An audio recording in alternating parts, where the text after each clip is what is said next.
We are in the post-mortem from Catalyst 2 after a new champion crowned at the conclusion of our anniversary show. And we are now on the road to MWF Fallout. Welcome to Malice Wrestling Federation Onslaught 4 live from Legacy HQ at 481 Fort Hill Road, Pakenham and Blair Willow to open proceedings tonight. Did I do it again? Ladies! Okay, it's on now. Ladies and gentlemen, welcome to Onslaught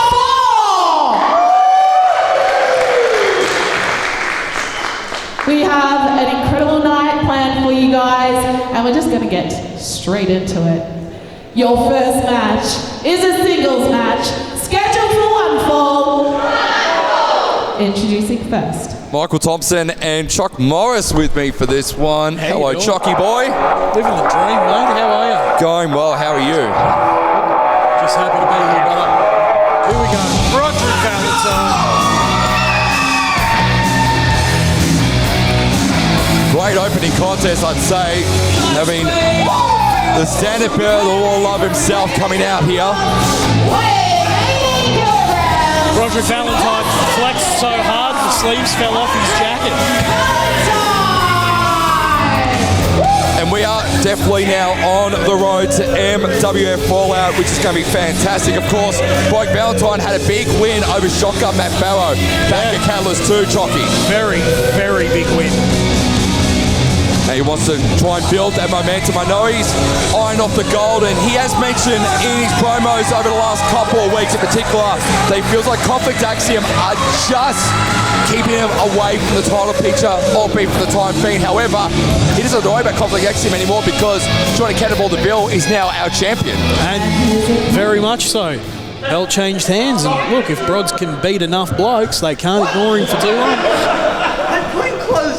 Well, as Brods is flying high after Catalyst, the man he's facing tonight, not so much after a bit of miscommunication between him and Pump and Paul Fury back at Catalyst. Yeah, look, the big miscommunication there ended up being their downfall, and the director here now is probably looking for his come up to try and fix that credibility.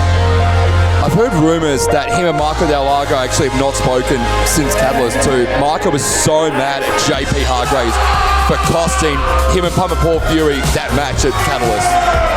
Not a good thing, not a good sign. Not the kind of news you want to hear about a tag team.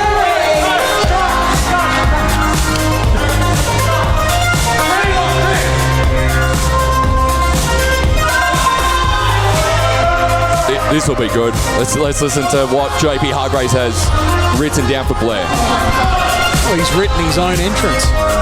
Good Lord.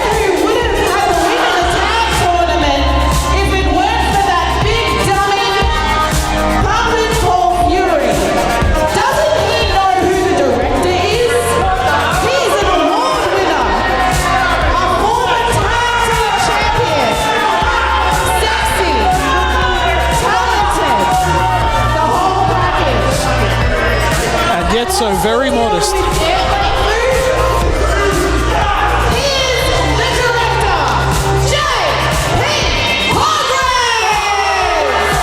So there you go. He's referring to Pump and Paul Fury as a big dumb idiot. Yeah. How do you top a ring announcement like that? Ooly. Of course, at MWF Catalyst 2, the makeshift team of Pump and Paul Fury and the director JP Hargraves were unsuccessful against a more well-established tag team in B Squared and did not advance to the next stage of the Malice Tag Team Classic.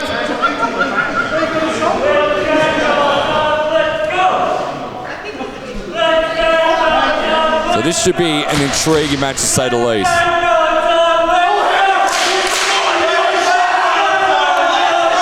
Crowd's very hot tonight. It's a hot time in this cold, cold town tonight, I tell you. The last show before we hit spring as well, which is good.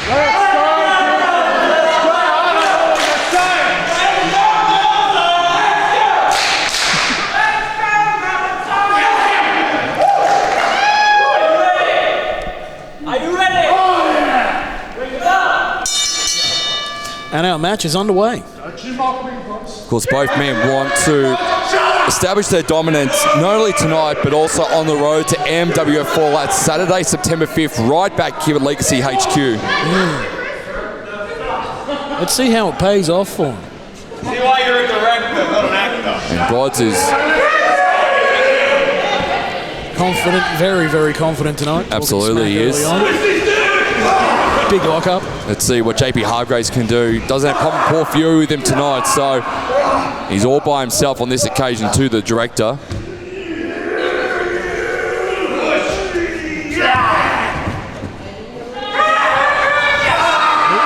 Because as most people say, Chocky in the movie industry, that was a Razzie performance from JP Hargraves and Pump and Paul Fury during the Malice Tag Team Classic back at Catalyst 2. Yeah, well, look.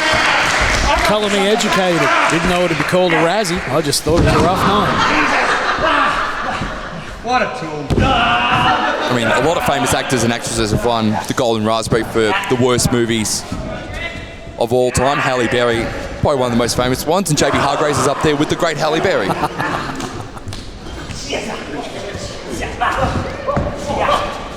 Snapmare there by Broderick Valentine.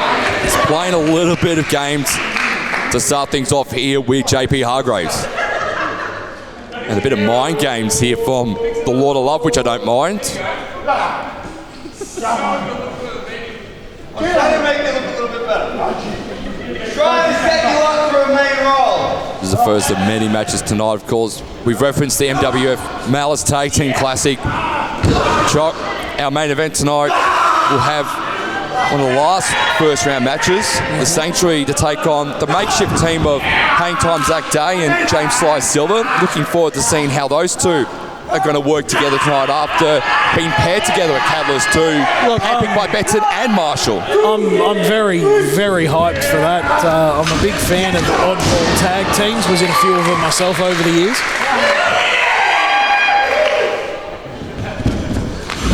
Shoulder takedown there by Broderick Valentine. Start things off trying to go for a hip toss. Rolls him inside in here for a quick cover. There's Valentine on JP Hargraves. A roll up here for Hargraves himself. And only 2 count as Valentine works back on the arm now of the director. Going to roll him over for yet another pinfall cover to start the early going to this matchup. Valentine goes upwards, trying to go for maybe a crucifix pin here. Executes it. Another cover here by Broderick Valentine. And still nothing of Val just yet. Another quick roll up this time by the director. Could go here for a quick win. No good there on that occasion. So a flurry of pinfalls to start this one here. Sunset flip pin maybe. And Hargraves does fall back. So the sunset flip here by Valentine, no good either. So we've had about 7 or 8 pinfalls in a matter of about 60 seconds, Chop. Yeah, there's a lot going on. A whole lot going on. When do you begin? Hey? When do you begin? Exactly. If this is the opener, golly.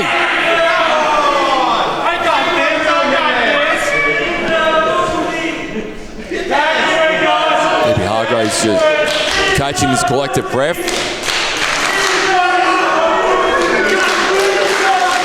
And the fans here at Malice don't like the director all that often. Oh, cuts him off with a kick in the guts. This is where the director now needs to really switch on a bit more in this match. He's just been a bit too distracted by a lot of the mind games by Broderick Valentine the early going in this one. A couple of hip tosses now by Valentine, the JP Hargraves. Look, let's be real. Brods is living rent-free in his head. Yeah. Picture perfect. Yes. Oh, shotgun drop kick. And Hargraves retreats to the outside.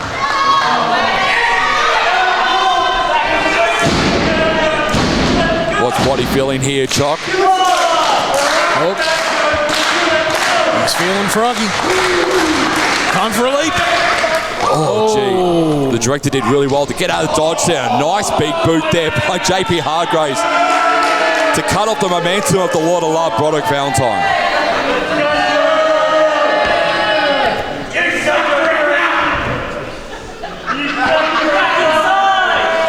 And if you're JP Hargraves, I should say, this is probably where you want to be in this kind of matchup right now. You want to be on the outside. You want to try and use the barricade and the ring post to your advantage to get that upper hand on someone like Broderick Valentine to cut off the high flying accurately. Exactly. You know, like, use everything to an advantage. Even getting him to the ground on the hard floor on the outside is going to take more out of him. Using the ring apron very much there in a back body drop style fashion. Still can't get out of the fans' faces, and I think that's going to be his undoing. Quick cover here by JP Hargraves and a 2 count only there on Broderick Valentine. And Hargraves just having a conversation with Zenith Ray about whether that was 2 or 3.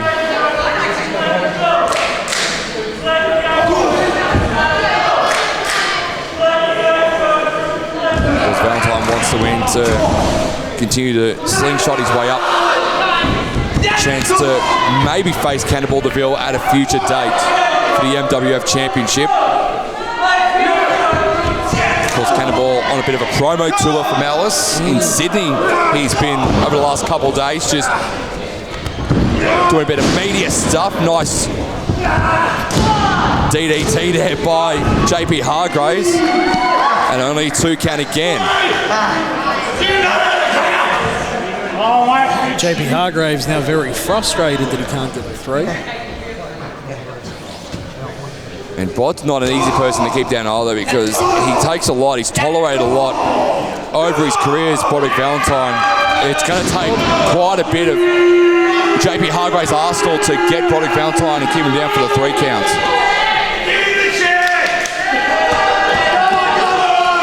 And the director now going to go upstairs.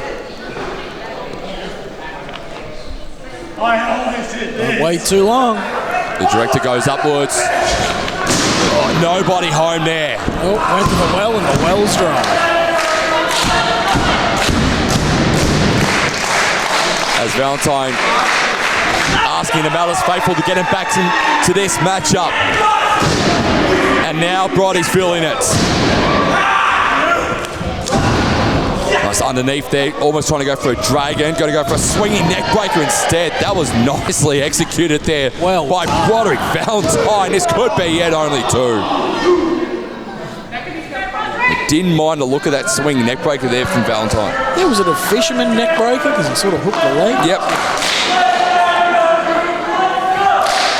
Bit innovative. Something you don't see much in many wrestlers, but Valentine's got a very, very wide range of move sets in his arsenal. Valentine calling for the brainbuster now. And this might end JP Hargraves' night. Oh, up and over. Hargraves says no, trying to go for a German. Just a couple of elbows. There we go. Now he's going to go for the brainbuster here to try and end the director's night. JP Hargraves denies him that. Falcon arrow. Beautifully executed. And this could be it here for Valentine. It's not. And the director still can't keep Valentine down. As you mentioned earlier in this match, Jockey, he's starting to get more and more frustrated as the match wears on. Look, if he wants to stay on top in this, he's going to have to keep that under control. Letting the emotions get in the way here of a win is probably going to upset him more than what happened here last time. Looks like he's trying to go for a pile driver. And Valentine just counteracting that.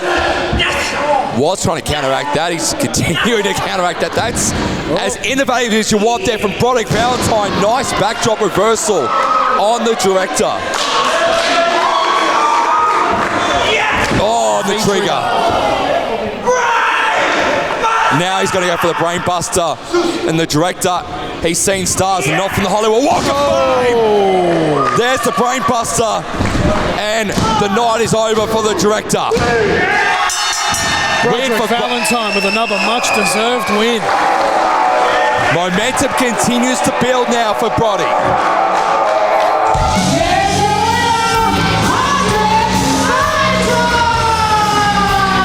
Incredible start to this night here at MWF Onslaught 4, and of course Broderick Valentine. Here we go. Let's listen to the Lord of Love. I'm gonna keep it real short, real simple. I don't care if you're writing 0. I don't care if you're a member of Conflict Axiom. I don't care if you're a disappointing deviant, a main character, if you're a revenant, if you're a cannonball, whoever has that championship, you're on my list. The era of the standard bearer is coming. Powerful statement right there. The era of the standard bearer is coming, and I feel like I've got to concur with what he said. He's speaking fact. He's been a world champion before. He won't be afraid to be a world champion again, Chucky. When it comes to pedigrees, the man's a thoroughbred. He is indeed. Of course, this is the first of many things happening tonight here at MWF Onslaught. After the shocking actions of Nova Nicholls and MWF Catalyst 2, tonight we hear from Nova and she explains her heinous actions and why she turned on Savannah Rowe. That is later tonight. He's been teasing for weeks that he is going to be debuting and he's joined the Federation, but the promoter John Stop Action is in attendance tonight. And we're looking forward to that one. And then, of course, our main event jockey. I'm looking forward to this one. The Malice Tag Team Classic. It's the Sanctuary who had to do it the hard way to get into round one of the Malice after pissing off James Marshall. And they take on the unlikely duo of James Sly Silver and Hang Time Zach Day. Yeah, it's an oddball matchup. Let's see where it goes. Of course, you can relive MWF Catalyst across our YouTube channels. Make sure you like, share, and subscribe on our YouTube channel and follow us across the socials. Wow. He's going to be seeing stars for a little while, I think.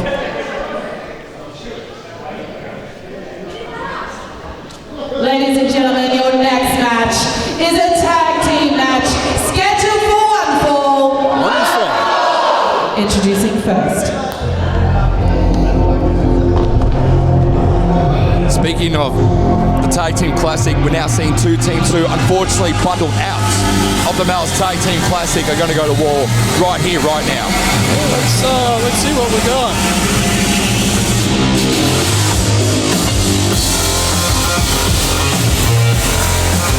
Oh, Lockhope. They are your favorite power couple, Eli Group,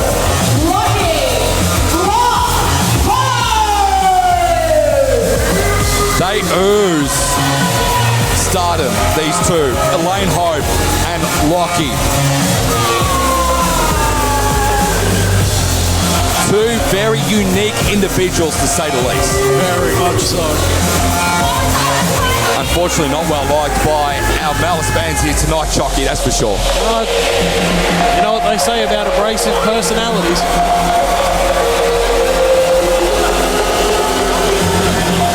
But they've got a fantastic opportunity to show Malice exactly what kind of tag team they want to be and potentially try and slingshot themselves back into a future contention of whoever becomes the first ever MWF Tag Team Champions. Of course, the gorgeous belts are sitting next to us ringside tonight.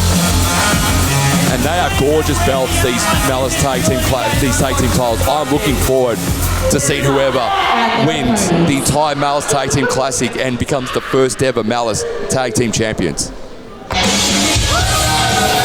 You speak of abrasive and you speak of unique individuals. Nothing more unique than driving 8 hours across the border from Adelaide to Melbourne. Yeah, they hot shot it clean across just for us tonight.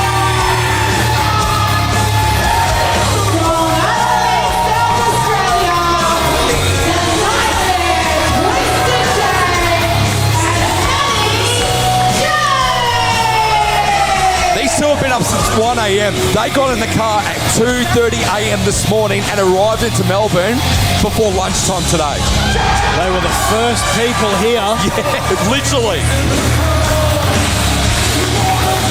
They were very keen to take on Lockhope, that they wanted to make sure they were the first pupils here at the Legacy Wrestling Academy this morning. I was talking to them this afternoon and yeah, very, very excited to be here. I hope they've had enough coffee and Red Bull to keep them going over the course of the day. As we're just trying to figure out who's going to start this one, it'll be Elaine Hope and Maddie James. with Sarge in charge of this matchup here. And we are underway here for our first tag team match of the evening here at Onslaught 4. Twisted J and Maddie James taking on Lockie and Elaine Hope of Lock Hope. Of course, Maddie James, Twisted J had an opportunity to be part of the Malice Tag Team Classic, but lost to the Sanctuary, who were put under a lot of pressure by General Manager James Marshall a couple shows ago, basically saying, you don't beat Maddie James and Twisted J, you're out of the Malice Tag Team Classic, and these two are going to take your spot in that Classic. And Sanctuary got the job done on that night, and of course Lock Hope were unsuccessful in taking on the Warner Brothers, and that happened back at Onslaught 3.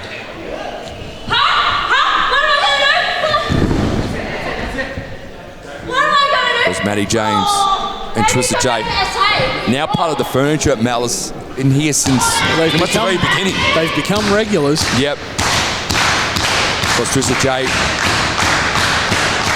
went to war with Black D'Angelo earlier this year, ended that one. Maddie James asserted herself during that no-holds-barred match earlier this year, but also had a great showing in the Supremacy Rumble back in last November. They've been consistent from start to finish. And you were part of that Supremacy Rumble too back in November, and you got to see bits and bobs of Maddie James, but you saw exactly how powerful she was in that match. She really asserted herself in the short time she was in that ring. Very dominant worker. As Lockie now makes his way inside the ring, but for Maddie James, who's still very new to the industry, she's learned so much from someone like Twisted J over the last year or so at least. She's come a long way in a short amount of time. Speaking of which, here comes Twisted J. So now it's going to be Lockie and Twisted J who are going to lock up here.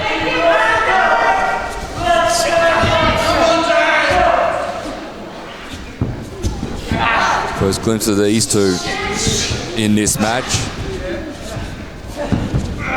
Because we know how unpredictable Twisted J can be, but Lockie's been able to show that he is very unpredictable himself at the best of times.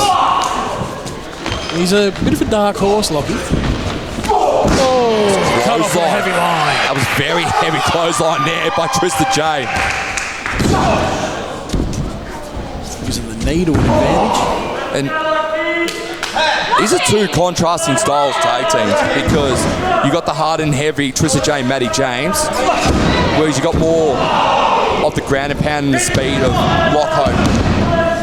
So it's going to be interesting to see. But look at how Maddie and Twisted J, they've really isolated Lockie. They've kept him in their half of the ring. They've really divided the ring here. They're keeping him in their half. And you've been very good with tag team wrestling over the journey, Chop. How much importance do you need to make sure that you isolate your opponent on your side of the ring to make sure that you don't get the opportunity to go to the other end? Once you've got the other half of the tag team isolated and worked down, it pretty much goes from there, because you've got the fresh guy sitting in the corner who's getting very frustrated that they can't get in there.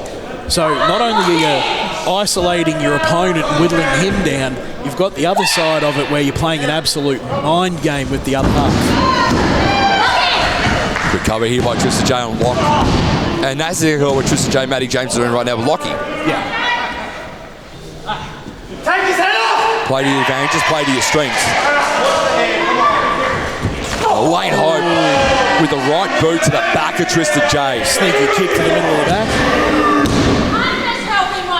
And now gives Lockie an ideal opportunity now to take full advantage in this match. Sharp, nice suplex there by Lockie, who's going to hang on for a secondary suplex. Might go for the triple, and that be opted to go with the duo instead.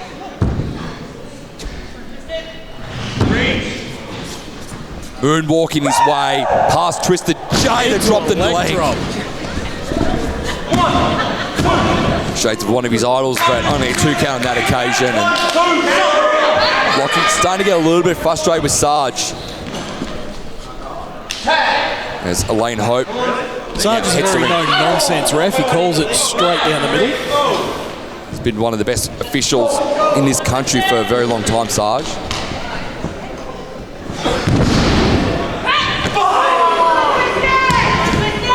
Recover here by Elaine Hope.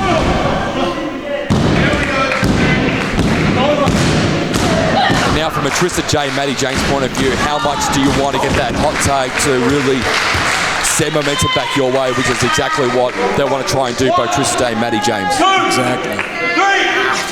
The knee there to the neck. Wayne Hope just distracting Sarge for the time being. Nice kick. Very athletic is Elaine Hope. Oh, kick straight to the head of Twisted J. Quick cover here by Elaine Hope. And Lock Hope can't get the victory just yet in this one.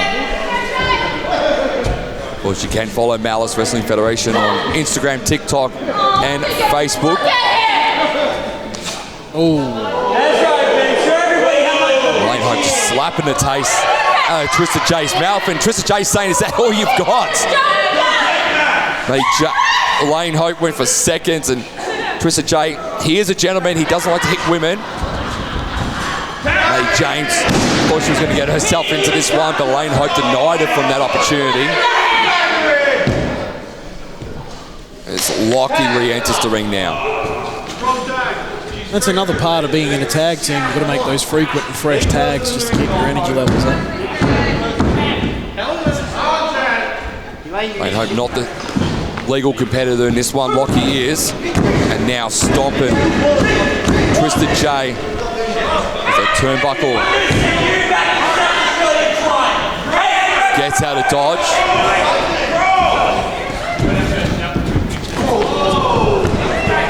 And Lockie just going again into the right hands of Twisted J.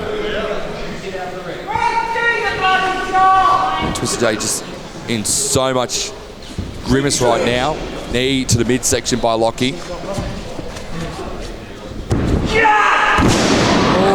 Lockie's starting to use his strength a bit more, which is good to see. Good cover here, and only a 2 count again. And you can start to see the frustration starting to brew on Lockie's face a little bit more in this match. Quick cover here by Twisted J. Twisted J with a roll-up. Caught a napping.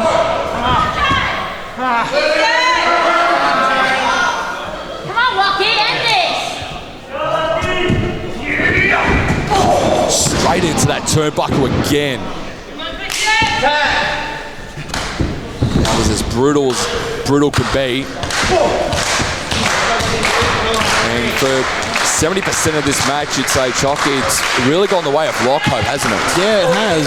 They're quite a slippery team here. Of course, they want to avenge that Malice Tag Team Classic loss. Twisted J gets out of dodge and calls to the corner to try and hopefully get Matty James back into this match. Matty James is back in. Unfortunately for Sarge, he hasn't seen the tag, and unfortunately, I think Matty James is going to be told to get out of the ring shortly, and she is. And that is just pure tag team wrestling there by Lock Hope. You distract the referee, you stop your opponent from being tagged in, and it means that because Sarge's eyes were averted, Matty James has to leave the ring for the time being. It's like I've always said, if you can't win, cheat. How many times have you done that in your career? Oh, I was one of the dirtiest players in the game. We'd be here all night, wouldn't we? Be like that O.J. Simpson book, how I did it and got away with it. Speaking of which, taking out the playbook of Twisted J there, took him up. He did to Lockie. And now Twisted J can get another opportunity to bring Matty James into this match.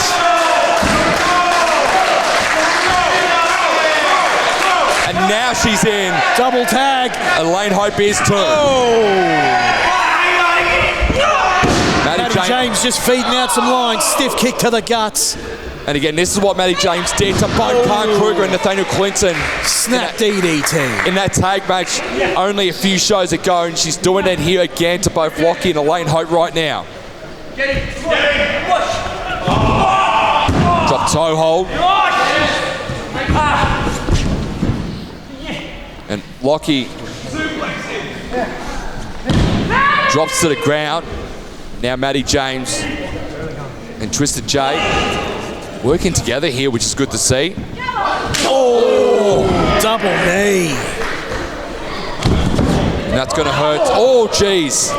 Elaine Hope just dropping Matty James. on both competitors, and now into a George LaBelle lock. This could be painful here for Maddie James. Elaine Hope has got her in a precarious position. This could be it here for Maddie James and Twisted J. And she's tapping. Just tapping. And that's it. Rock Hope get the win. An underhanded tactic, but a win nonetheless.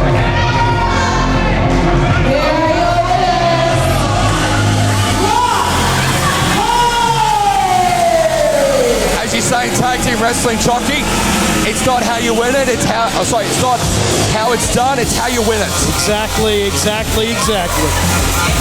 And if you find ways to cheat, as you mentioned, then let it run. And that's exactly what has just happened here. Lock Hope gets the job done over Tristan J, Maddie James, and unfortunately for our South Australian friends, they're driving back over the border. A bit disappointed. Huge win for Elaine Hope. Huge win for Lockie. And Lock Hope now avenging. They want that. They want the belts that they'll eventually want to try and get their hands on. Of course, unsuccessful against the Oners, but they know that they're not out of calculations just yet. A future date for the tag team titles is definitely on the horizon for these two. No, I don't think this will be the last we see of any of them. Coming up next here at MWF Onslaught, it is a huge match. It is the one true king, Benjamin Royal, taking on the main character, Will Walker, and that is next here at Onslaught 4. Good Lord. We invite these people over from South Australia and they just get brutalized. It's terrible. All right, let's move on. Our next match is a singles match scheduled for one fall. Introducing first. MWF Onslaught continues here.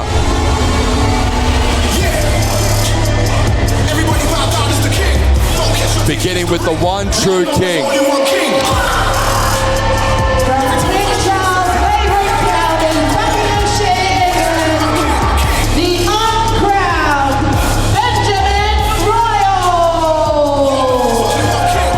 Speaking of finest exports, this is England's finest export, Benjamin Royal.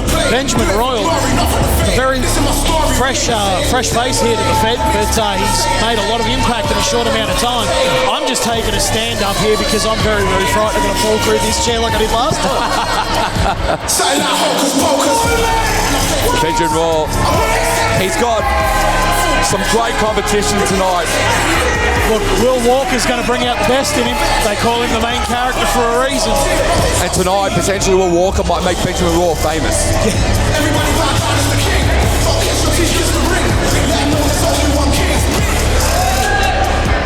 The Brit is fired up.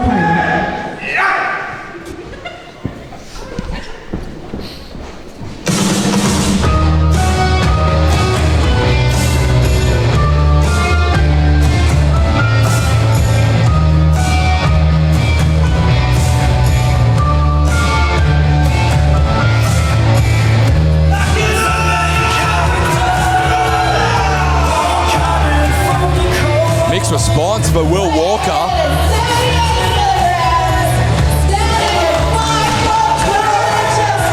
Let's take a seat, Tomo, see if I can put this chair over.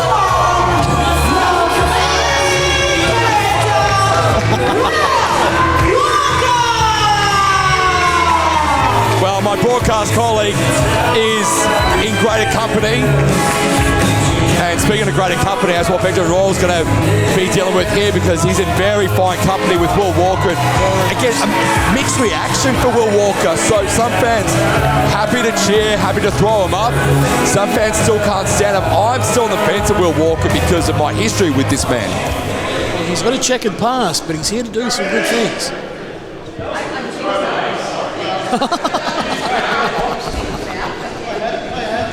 I give that a 7 out of 10, that throw.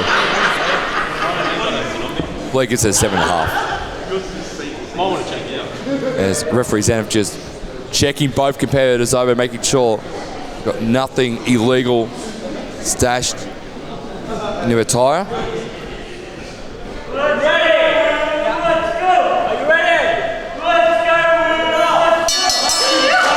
time now for the uncrowned Benjamin Royal and the main character, Will Walker. It's a mixed response for not only Will Walker, but also Benjamin Royal too, which is intriguing to say the least. That's a nice change of pace. Of course, we know Will Walker can be nefarious at the best of times.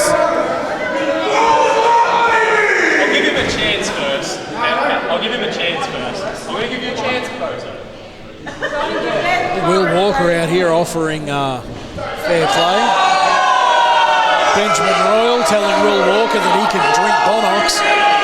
The English salute, they call that. Because Benjamin Royal be pretty disappointed with how the English football team got bundled out of the FIFA World Cup only a couple of weeks ago. But Benjamin Royal does not want to be like the English football team and come up short in this match tonight. And this is a good start here by the uncrowned Benjamin Royal on Will Walker.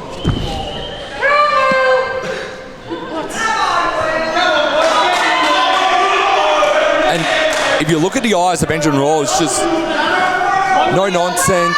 Very no nonsense. He's not really saying much to his opponent. He's just not. He's going to let his actions do the talking tonight. I see a lot of dynamite kid in Benjamin Royal. That collegiate background, very no nonsense.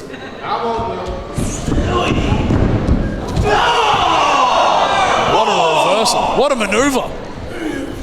Well, he's starting to show a bit of his acumen to Will Walker in the early going to this match. Will Walker, former world champion, now got the advantage that he wants, and he's dropped Royal down, locked him up with the arm. Of course, Will Walker unsuccessful. Nice armbar there by the main character as Royal gets to the rope and goes to the apron. Yeah, Will Walker wants to try and bounce back after being unsuccessful in what was a cracking pre-show match back at Catalyst 2 against Frankie Grime. Yeah. Grime got the win that night.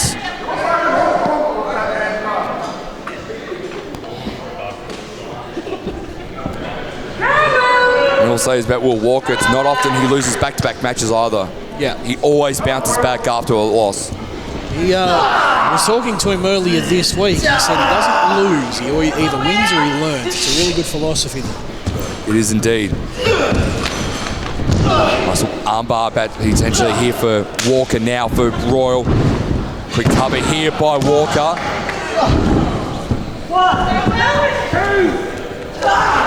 And Royal yet again going straight to the head of Will Walker here, Chock.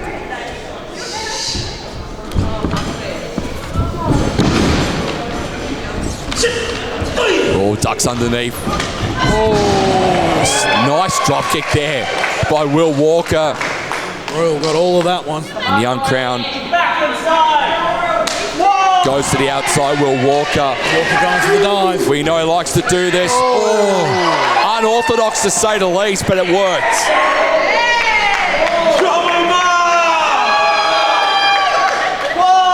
And not often you see a star like Will Walker flying through the bottom rope of all things between the first and the second. Walker using the barricade now to the advantage. Now Walker's going to try and yet go again. Oh, trying to go for a baseball slide drop kick. Drop kick but got caught. Royal denies him. Oh, straight on the arm right there. Well done by the uncrowned one, Benjamin Royal, to reclaim momentum in this match. And that's going to hurt.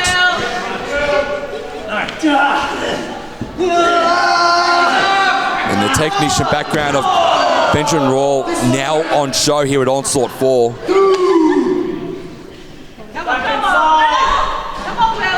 Walker favouring that arm, that wrist. So Benjamin Royal's found a body part that he might potentially be playing with in this match to try and weaken Will Walker, because we know that if you can isolate the arm and the wrist of Will Walker, he can't lift you up for the dub to try and get the win. Exactly. You can't fight if you can't lift your arms. Really working that shoulder. That rotator cuff.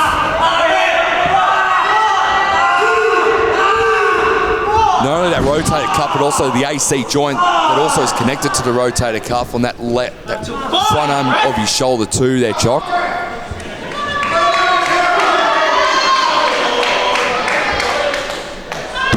And Benjamin Roll now on top in this one. Back to that arm again. Really, really cinching in that arm ringer. Sending it home. And it appears that Will Walker's in a lot of trouble here. He is indeed. As Benjamin rolls. Oh no. Oh no. This could be painful here. Oh, it is. Oh my goodness. Oh jeez. You want to talk about bone-crushing manoeuvres? That's one right there, Chock. That looked yuck. Best way to describe no professional way to call that. That looked yuck. Absolutely. That's probably the best way to describe it there. And the uncrowned one, Benjamin Roll, is fully in charge in this one against Will Walker. Instead of throwing him up, he just threw him the forks then. Walker now having to thunderous left. Fight back. Goes up again. Oh, gee. Back body drop right onto the point of the elbow. Walker in a lot of pain. Quick cover here by Benjamin Roll on Walker. Still only a 2 count.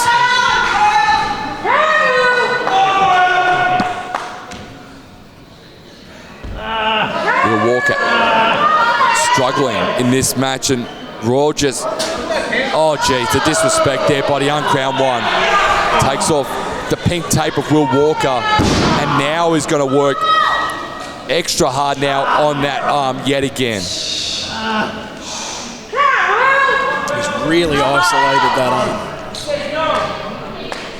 Dennis Ray in a great position. And Benjamin Roll just he's really isolating so much of everything that Will Walker does, especially with his shoulders and his arms. And this is one in particular that's going to hurt quite a bit.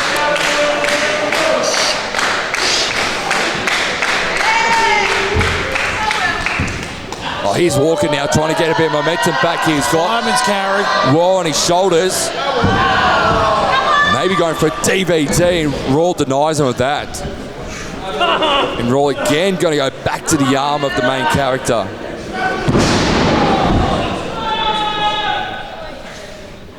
DDT style shoulder breaker there. Cover again. Only a 2 count again for Benjamin Roll.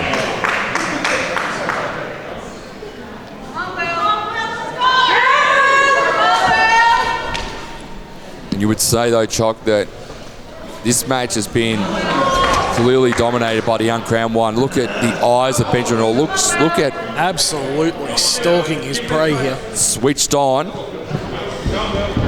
Oh, European uppercut. Nicely executed.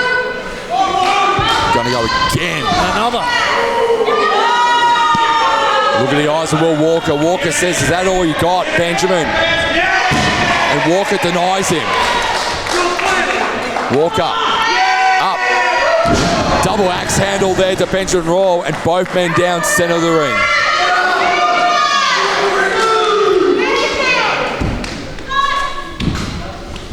Momentum now potentially here with the main character, but that was just a bit of desperation by the main character. The last split second to go for the double axe handle off the top rope. The last ditch effort, but it seems to be paying off. Walker looking to try and maybe potentially end this one here. Benjamin Roll holding the nose. Walker now just stalking his prey. Quick cover here. Nice kip up. Trying to go for a cutter. Raw denies him on this occasion. Walker gets out of it, does well there. Now gets him up again for a fireman's carry. Might drop him on his head, does so. Quick cover here. This could be it here for Benjamin Royal. And Royal kicks out. Was that 2? That was 2. That was so close. That was so close. But I feel that Walker has one more big move in him to end this match on Benjamin Royal. Walker throws it up. Now got to go for the dub. He's got him in position for the dub. Royal says no. Again, guys, to go for the dub.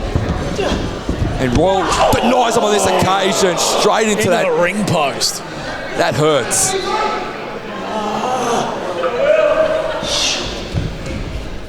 And now the uncrowned one.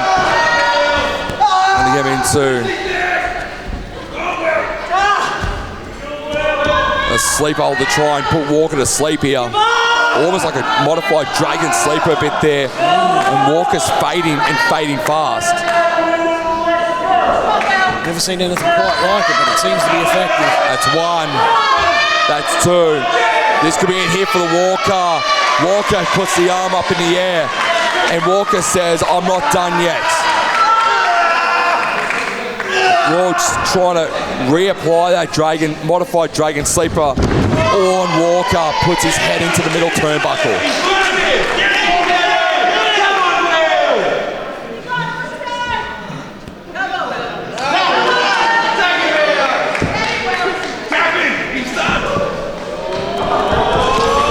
Walker now going to go straight to the head of Benjamin Royal. Get up there! This is my house! Yeah! Walker claiming malice as he's fortress. And now going to go for the dub. Gets him up. Royal said no. Now he got him with the dub. And no one kicks out of the dub.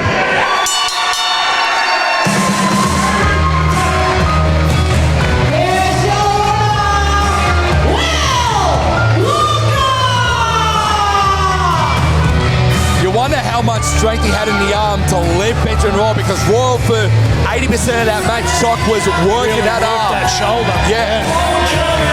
But Will Walker, when there was a will, there was a walk away. Yeah, it sure was. He's done well. Big win for Will Walker. And as we mentioned, Will Walker doesn't often lose back-to-back matches. And again, he bounced back after a loss to Frankie Grime with a victory over the uncrowned Benjamin Royal. He's done well to redeem himself here. Well, coming up next, this is going to be interesting. Nova Nicholls, she is going to explain her actions on why she turned on her once best friend Savannah Rowe and helped Tarlee secure the win at Catalyst 2. So look, I don't blame the girl. There's no friends in business. Well, as I say to a Catalyst, the women's division is disjointed, and it's going to get even more disjointed.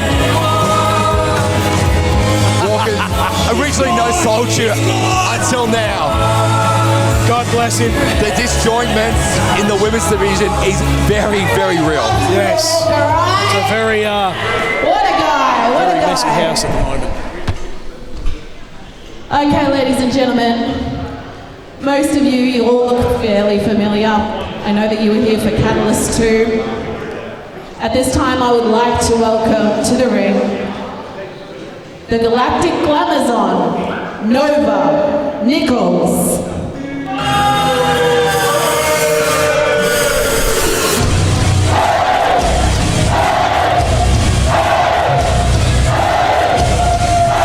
New music for the First Lady, Nova Nicholls. Very fitting for a new dominant place. The Jezebel has entered the arena.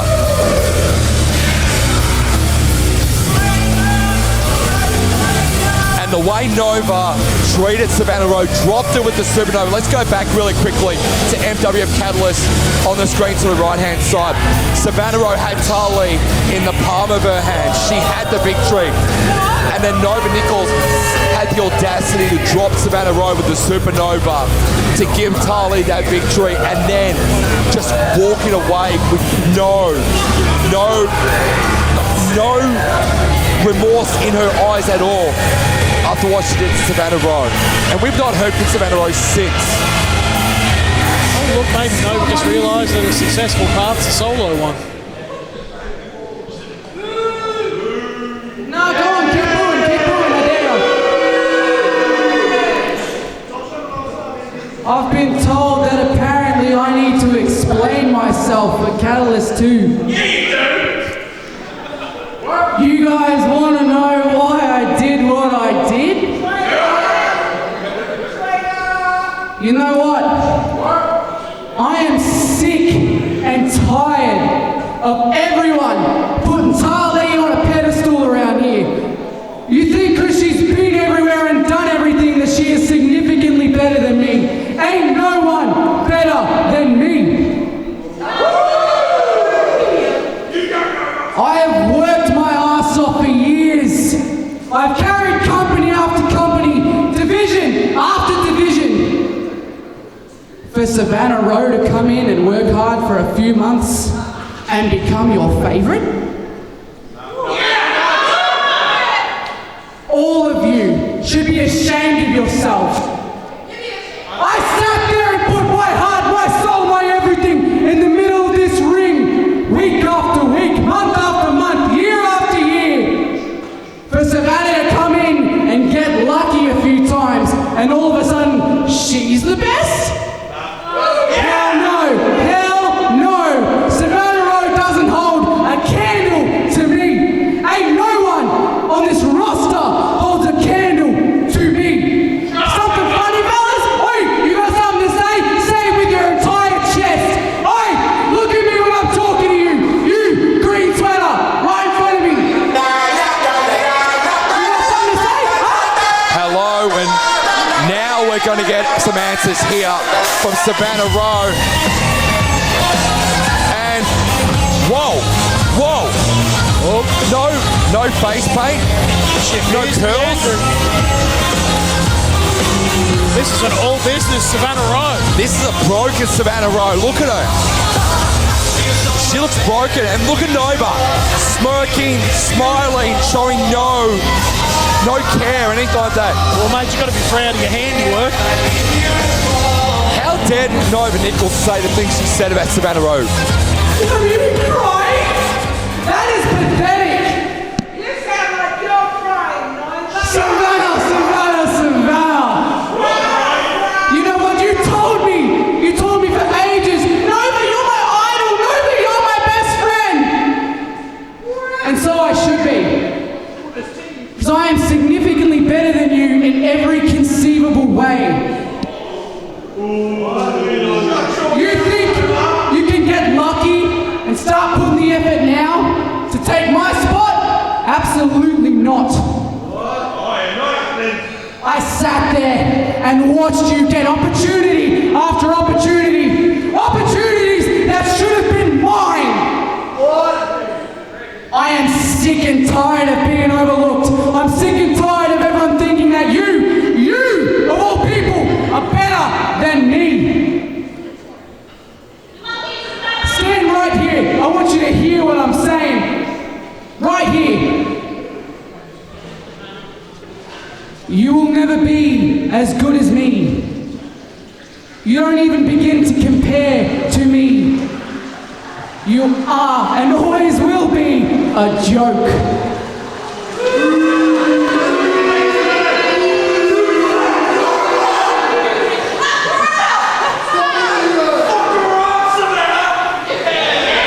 Oh, here we go. Oh, it's broken down. Savannah's had enough. It's on. She's had enough.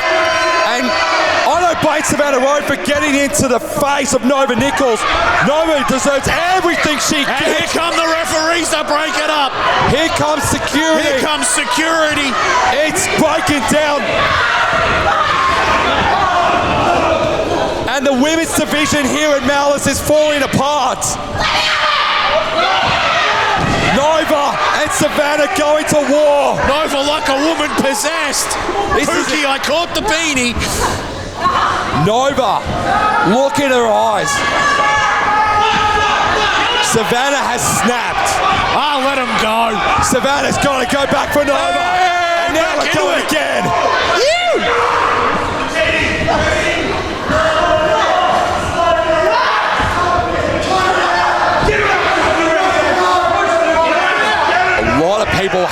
looking to break up these two. This is what I like to see. Good people punching the calamity out of each other. I'm looking forward to seeing Savannah give Nova exactly what she deserves. This is not the Nova Nicholls I know, and I've known her for a very long time. Hey, where's this going? Nova wants more! Holy body! She's By taken Savannah hold of the Rowe. ground. Cross body! Savannah takes out Nova and the referees.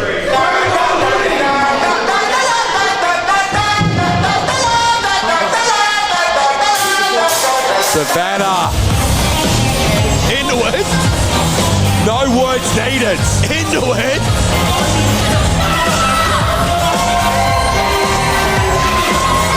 You don't need the face paint. You don't need the curly twirls and the hair being curled up to know that regardless of what Savannah looks like. Mate, if there is one thing I like more than the Malice HQ Dim Sims, it's a good honest punch-up. I'm borrowing these real quick. Nova Nicholls, you wanted me? Be careful what you wish for. Be careful what you wish for. Oh my goodness. Powerful statement, chap. Use my headset for it. Jeez. She did indeed. I think somebody's a bit upset, mate. Jesus. I think so. How good are the dimmies? I like them. Well, Chocky tucks into some dimmies. Nova's been carried out of this arena by referees. And would you like a dim chem, Pookie? Caught that beanie for you, brother. Would you like a dim chem, mate? Jeez. Gotta have a dimmy. Gotta have a sneaky dimmy.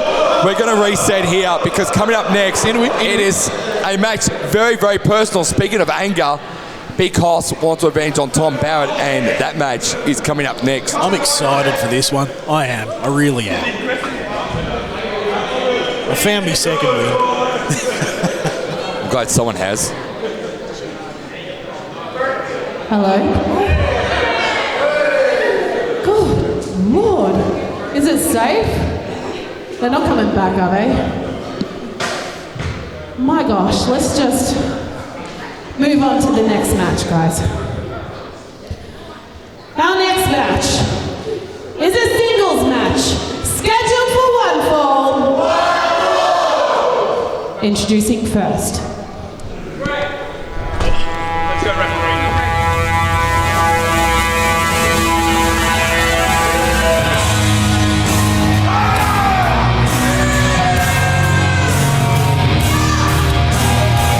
Weighing 110 kilograms, standing at 5'11" tall, from wherever he roams, Tom Barrett! It just got colder here. Wherever he roams, Tom Barrett looking for fights, and fortunately Big Hoss was not cleared to compete back at Onslaught 3, so Tom Barrett took out one of Hossy's good friends in Kevin, the security guard. Poor Kevin. Kevin's still wearing a neck brace. Yeah, he is. And I feel bad for Kevin. He's a nice bloke. And with that beard, he reminds me a lot of Jim Henson. I'm a big Jim Henson fan, mate. Look at the dead eyes of Tom Barrett.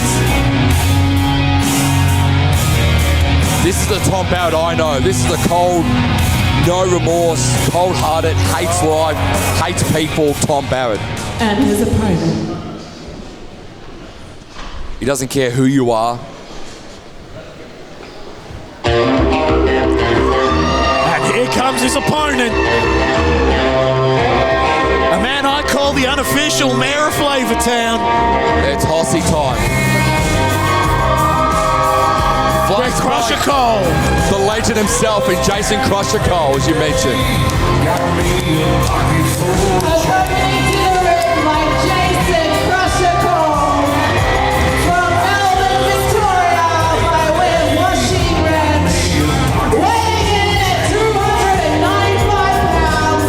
He is the 5-star hell-raising dive bar rockstar. The All-Brilliant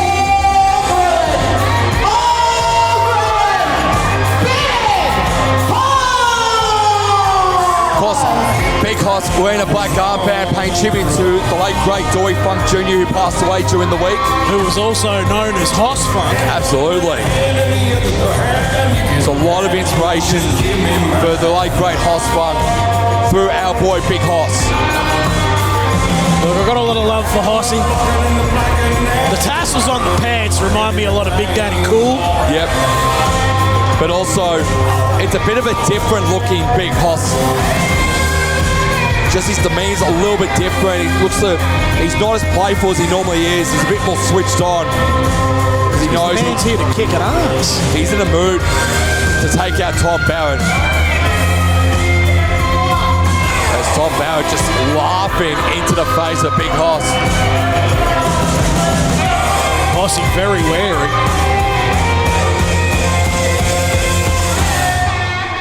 And Tom Barrett, in similar vein, lost to Jackson Shepherd in his first return match in nearly 3 years, a couple shows ago. Showing the same demeanour he did to Jackson Shepherd that night, and Jackson Shepherd got the win. Maybe Tom Barrett shouldn't be taking Big Hoss lightly in this one.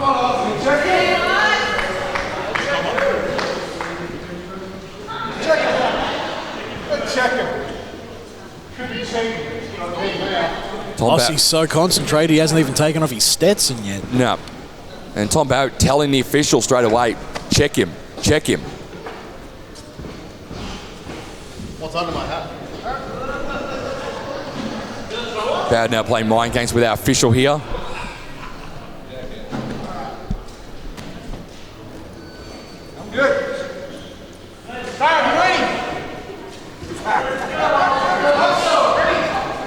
And Hoss is not.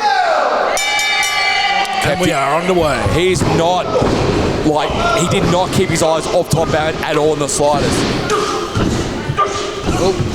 And this is a completely different looking Hoss, and I know Crush should be very happy because this is going to be a bit more of a physical, and we know Crusher was a physical presence inside the ring, and Hoss is going to show a little bit of what Crusher was able to do inside the ring through himself tonight in this match, and that's exactly what he's done. The early goings of this one, Chucky.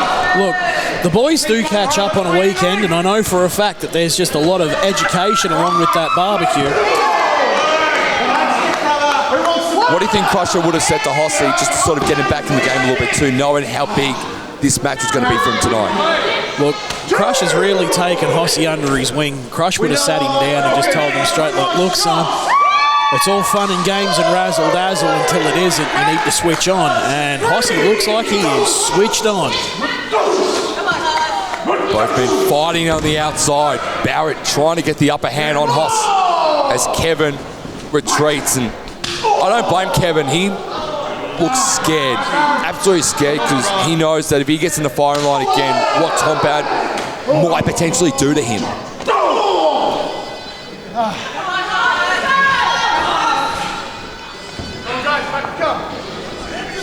What is Barrett looking for? He's looking for something nefarious underneath the ring. Oh my God, it's a screwdriver.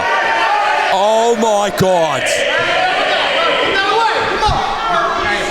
Barrett has to put that down. He's going to get disqualified if he decides to use that screwdriver, and that hesitation has seen Hoss take advantage and roll Barrett back inside the ring.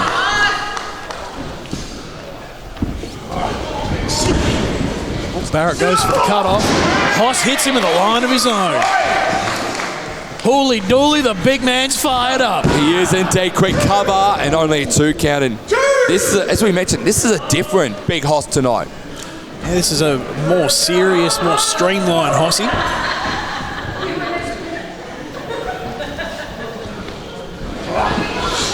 And just quietly, I personally feel Hossy's one of the more agile big men in the game today. Absolutely, he is. Oh, and it's an absolute show of strength. Absolutely crap stacking Barrett into that turnbuckle.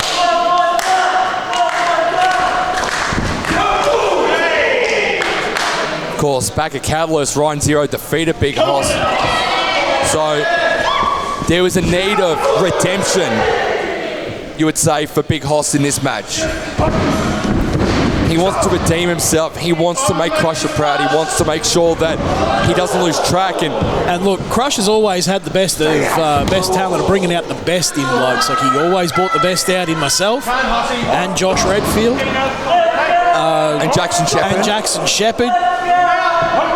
Back in our wash-in gun days. And that mentorage has really transferred over into Jason's downtime here with Hossie. Back to the back of Big Hoss there by Tom Barrett, who again wants to redeem himself after losing the Jackson Shepherd a couple of shows ago. Look, it was a hard loss for Barrett, but he did go in there a little overconfident. I feel like Barrett was just a bit off that night. Oh, look, I don't really buy into the devil went down to Long Beach trip that he comes out here with his cowboy hat and his Metallica music. As Barrett continues to have full advantage in this one until that point in time where Hoss now is going to just use his strength there. And Barrett rakes the eyes of Hoss. Brown's getting off the eyes.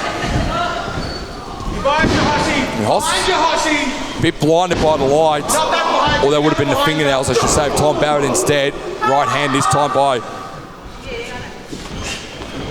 Barrett. Oh, a very stiff line. Of course, Tom Barrett famously recover here on Hoss. Famously, one of the final graduates from the Landstorm Academy. Spent quite a bit of time over in Canada and learned from the legend himself in Landstorm. Travelled abroad and learned from one of probably the best technical guys to have ever done it, Landstorm. High knee there by Barrett. Little known fact, Landstorm had a great WCW rivalry with my dad, Hugh Morris. There you go. Oh! Nice German there. Very rough, high-angled German suplex there. Didn't deter Hoss in the slightest. Nice clothesline, and Crusher gives him the tick of approval. Quick cover here. And still only two. Need to get me some of them in-ear monitors so I can wear fancy hats. Bit of coaching by Crusher there. Hoss just telling Hoss, just stay on him, don't switch off. Barrett tried to go for the screwdriver, and Kevin saves the day. Kevin said no, and now look at Kevin. The guy's scared. He's literally scared of this man. Hold your ground, Kev. Here comes Hoss. Quick cover, Mike going for a quick roll up here. This could be it here now, and it is. And Barrett took his eyes off the ball, and Big Hoss gets a big win. Unlucky. Tom Barrett took his eyes off the prize and he lost the lot. I keep dropping this man's hat. Big win for Big Hoss.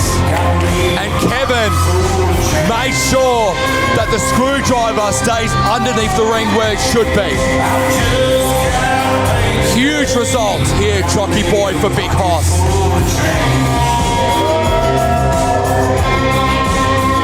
As Hoss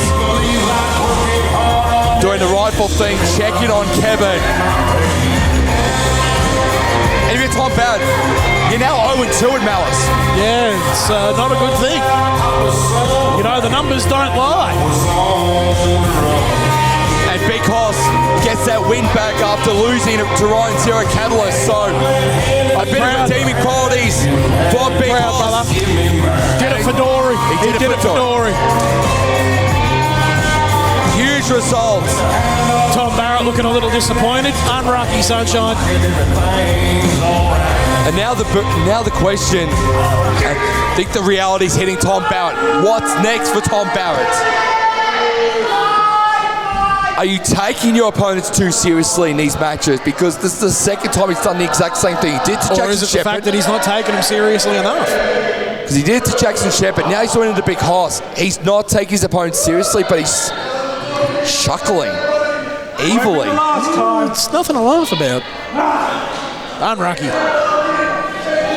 We'll take a slight pause here, of course. Coming up next, EVO is going to be in action, and fortunately, we don't even know who he's facing. No, we don't. It could be anyone.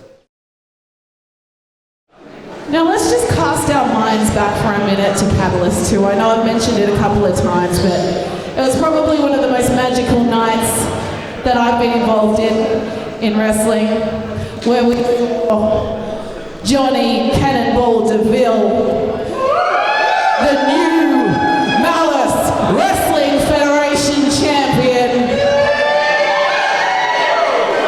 And we would have loved to have Johnny here with you tonight.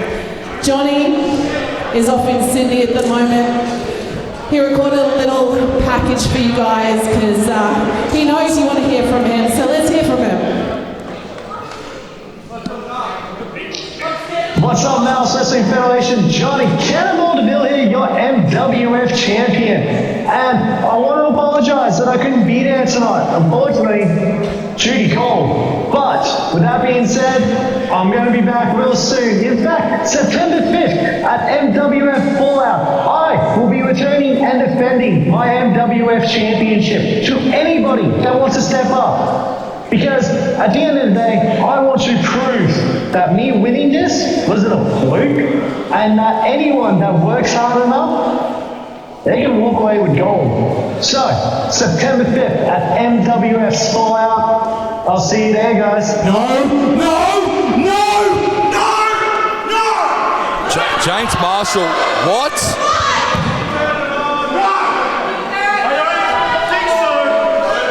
James Marshall has broken the microphone. He's that mad. The microphone has exploded. Now it's working. Now it's not. Unlucky. James Marshall looking unhinged. Let's hear what he says to say. I don't think so, bitch. Get it. Get out of my ring. Get out of my ring. Don't you talk to her like that.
You think I suck?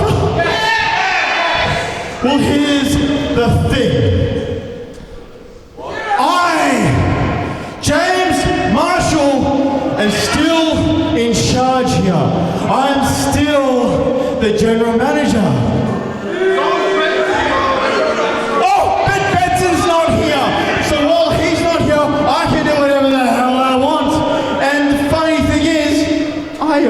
we have...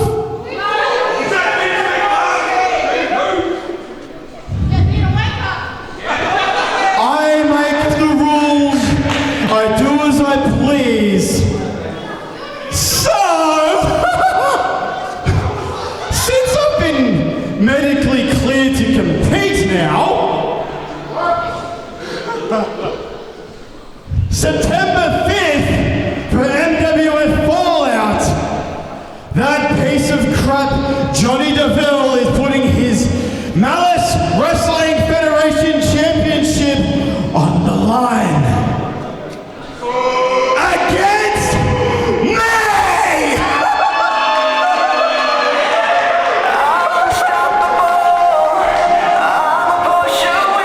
No way. He's not, is he? Oh my God! The media tour was short-lived. Johnny DeVille's here.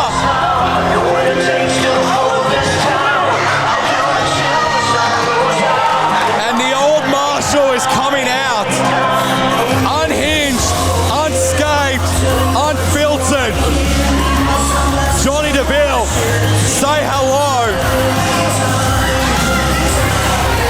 to your next opponent, September 5th, MWF Fallout.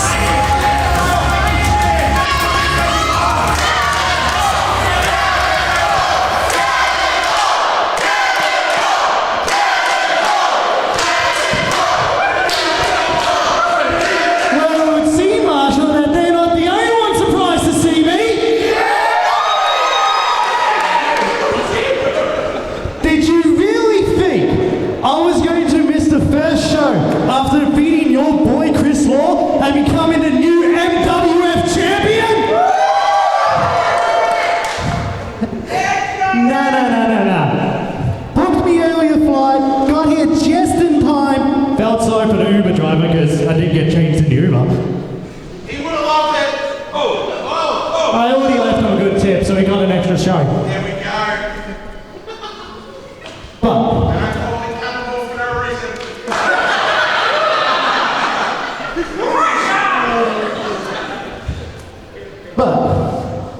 might have took me a little bit to get here, but I'm going to keep this short and sweet. What's the matter? Is it the fact that this is no longer with Conflict Axiom? Is it the fact that I defeated Chris Law? Or is it the fact that even though, as you like to prance around saying you're the general manager, it has finally clicked in your head that this is no longer the Conflict Axiom show?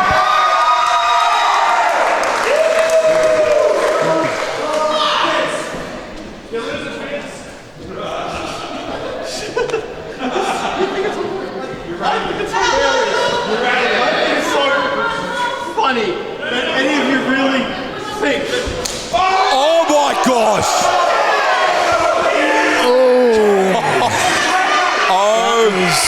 That was something.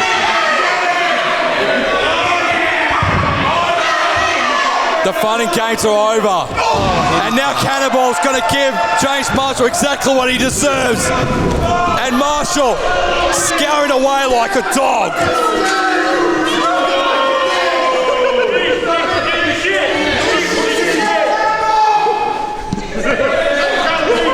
James Marshall powering away.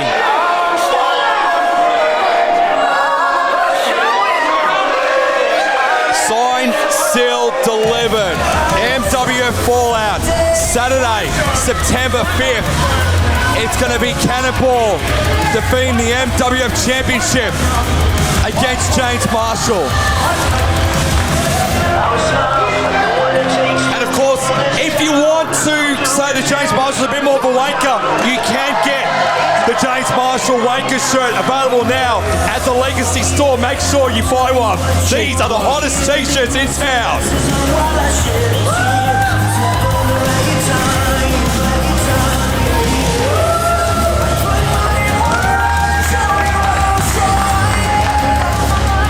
Huge to see Cannonball back after his media tour, Sydney. God, the belt looks good on him, doesn't it, Tocky? He's a fine champion, that's for sure.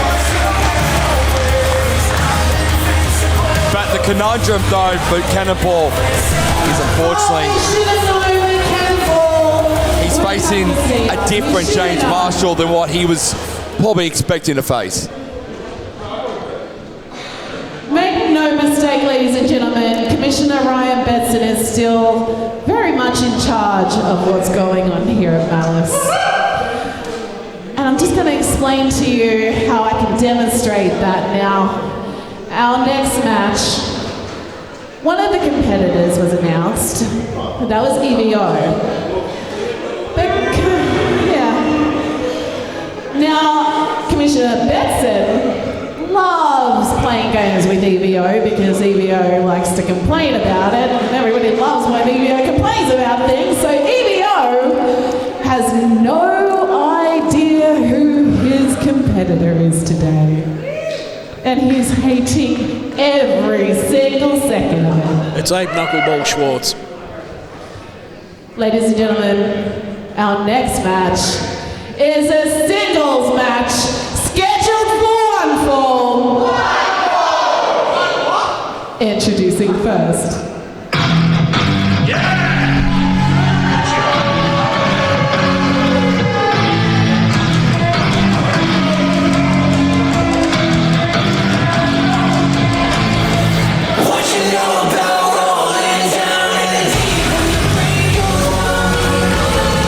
Mind games and Betson.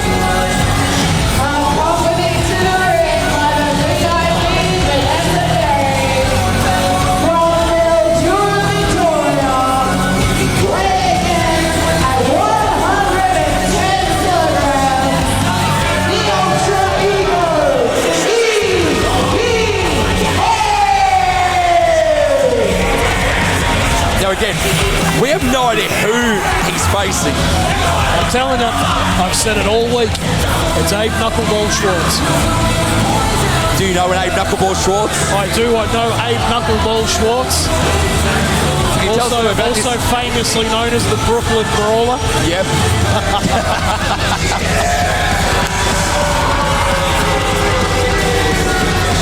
So, flanked by Vanessa Perry, we're going to find out shortly who EVO might be facing. It could be Abe Knuckleball Schwartz. I'm actually looking forward to seeing him come out that curtain right now. Well, I'll die laughing. I will. I honest to God will. I might actually be calling the rest of Onslaught by myself because you might have a cardiac arrest for me. I very much will. And his opponent. Now we wait with anticipation.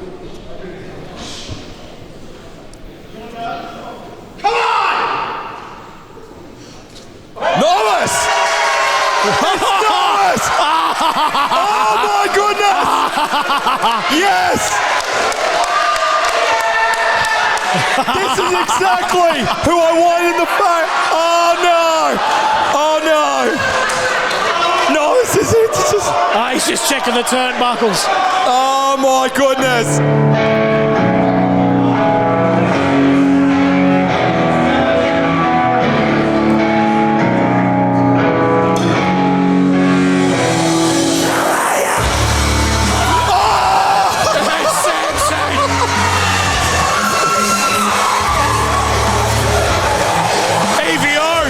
About to have a foot cut off in his turn shoot.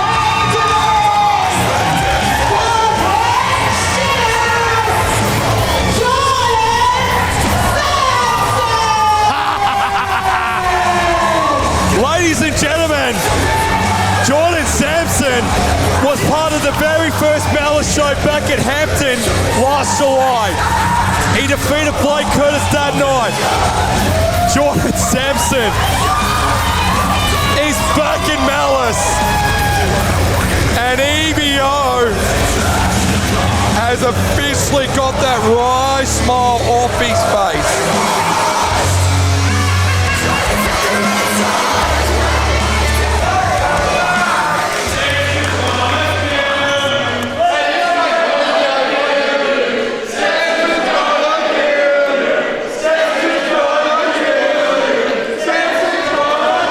Sampson was part of the very first Onslaught earlier this year and lost to Magnus Colbeck in that one. Jordan Sampson returns inside the Malice Arena to take on EVO. Got a funny feeling EVO's currently packing his bags. Are you ready? I am. I knew this was happening.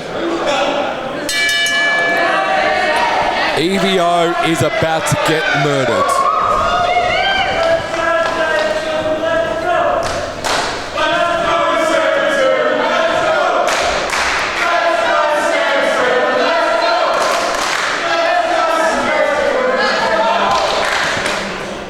I will say EVO would have had great opportunities to prepare for this fight, but much like Gus Jockey, he had no idea who was coming out of that curtain until 2 minutes ago. Yeah, this was a tactical development and it hasn't really gone in EVO's direction. EVO thought he was going to get an easy run here, and I think he's just been proven that he hasn't. EVO ran himself a calculated risk, and right here, right now, he's figuring out he's crap at math.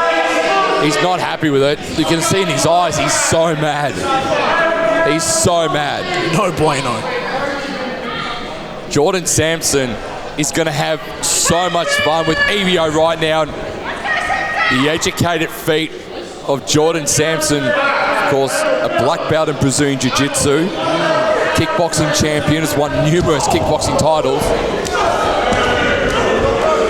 and also arguably probably one of Australia's finest deathmatch fighters. He's a blood fighter through and through, this man. Oh! And he hits hard. Chopped his teeth in on that one. I will say though, it was a breath of fresh air to not see EVO inside the ring at Catalyst 2. A breath of fresh air. Oh! But even though I hate EVO and he's an absolute scumbag, nothing puts a smile on my face more so, Chalky Boy, than seeing EVO get absolutely creamed by his opponent right now. Look, this is a comeuppance that he's had coming for a long time. Suplex there by Jordan Sampson. Of course, the Jezebel ringside Vanessa Perry was the cause of Sean Young having to retire from pro wrestling. Quick cover.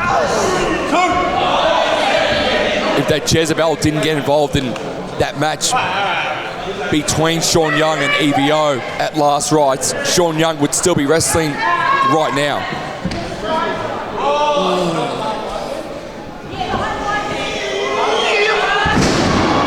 Suplex there by Sampson. Oh, Sampson calling for the Helio. And we're about to see vintage textbook Brick Shedhouse Sampson.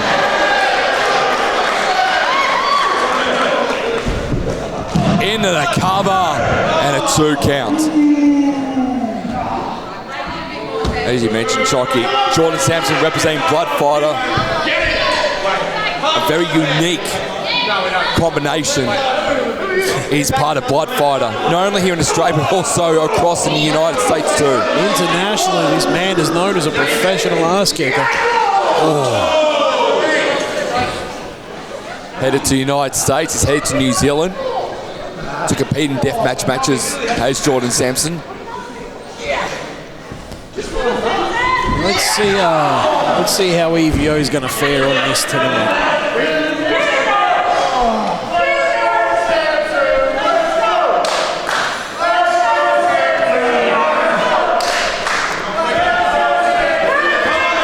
EVO with the elbow to the head of Jordan Sampson.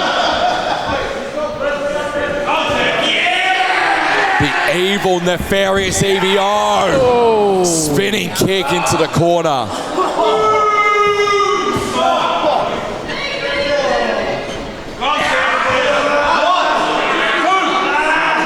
And you could just see the anger continue to ooze out of that scumbag.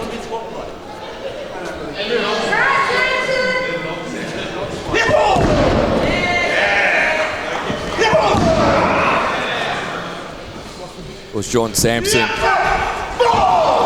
a former world champion. Nice uppercut there by EVO.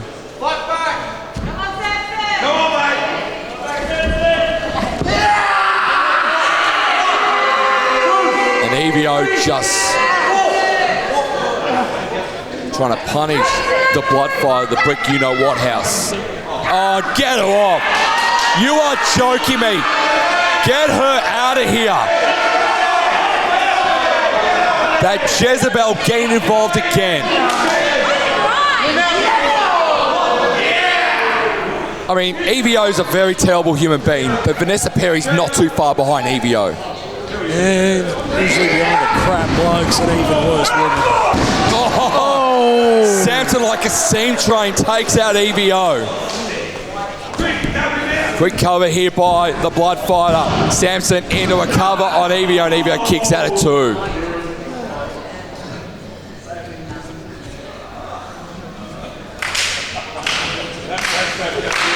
Crowd trying to rally the boys to their feet right now. Samson whips EVO. EVO. Oh! Double clothesline. And that's what you call 2 freight trains going at each other at 100 miles per hour. Both men down, center of the ring.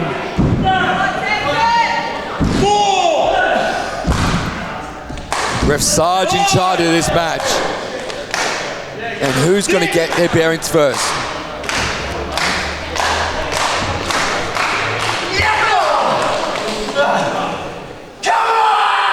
Look at the eyes of EVO on Samson. Ooh, straight in.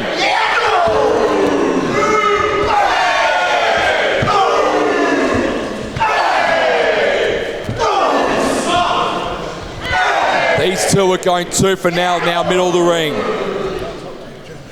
Come on, Samson. And EVO's copping every straight possible. And Commissioner Betson will be loving every moment. German there by Samson.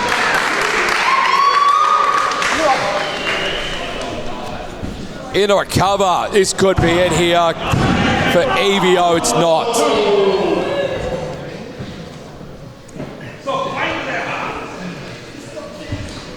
It's all done now. Oh, Samson calling for it. I think Samson's keen to get the victory and then head just down the road to get some post-show kebabs.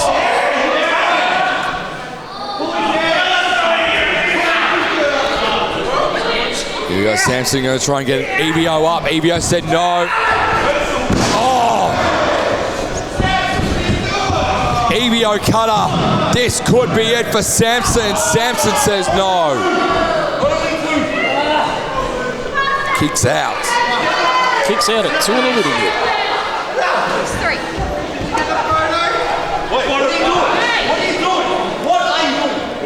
What the hell's EVO doing? EVO's trying to expose the turnbuckle here. EVO's got evil intentions. Samson got EVO up on his shoulders, trying to go for total annihilator. EVO said no. Oh my God. Down low. Cutter. You son of a bitch. Kick out Samson. Damn it. EVO survives again.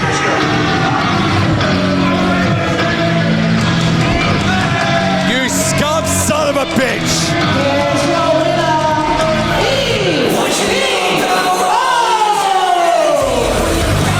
And look at the smile on that Jezebel's face, Vanessa Perry.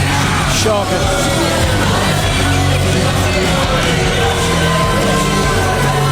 EVO gets the win. This wouldn't have happened to 8 Knuckleball Schwartz. No.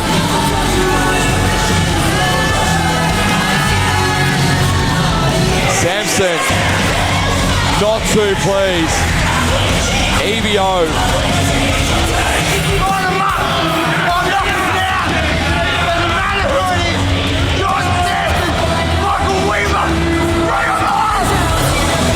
Well, coming up next is an enthralling match. Big win for EVO, but coming up next, it's Mitch Lightning taking on Pete Morgan in what's to be a very intriguing singles contest.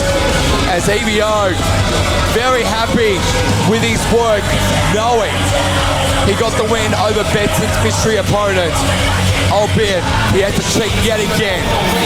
And also that Jezebel had to be there. God, I hate them so much. Oh, it's strength in numbers.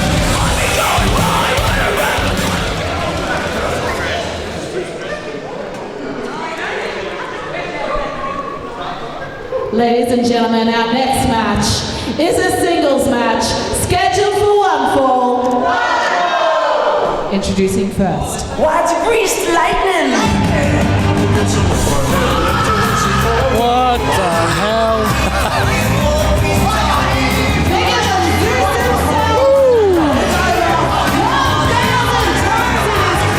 Well, that's something.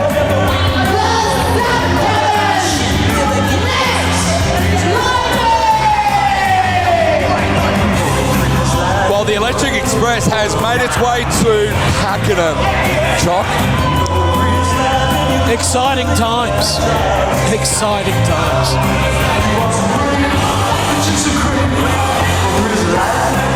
And you thought James Marshall was unhinged. Mitch Lightning's the exact same.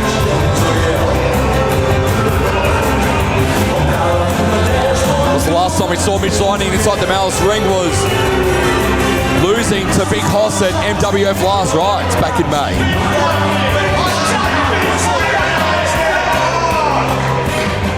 And his opponent.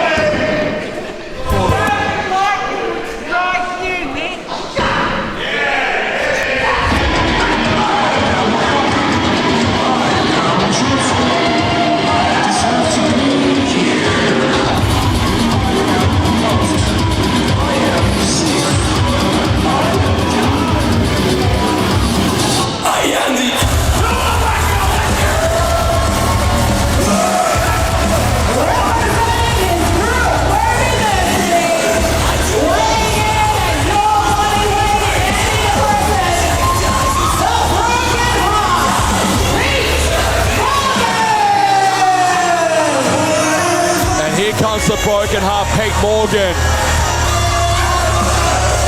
to a rapturous applause to the faithful here inside MWF Onslaught 4.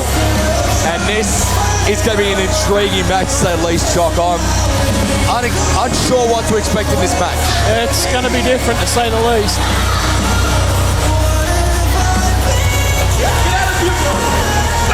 Pete Morgan defeated Benjamin Raw at the last Onslaught. It's unbelievable.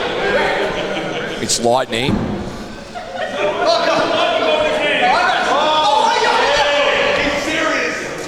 He's holding his electric bolt. Ref Sam Frey says you're not using it as a weapon, brother.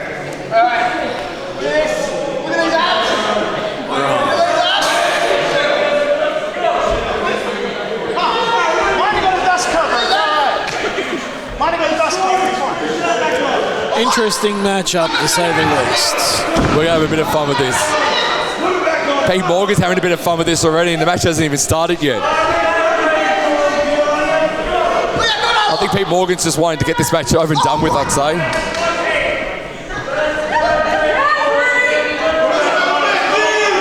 Look at the eyes of Pete Morgan. He's ready to go. Mitch Lightning just going to take a bit of extra time before he's ready.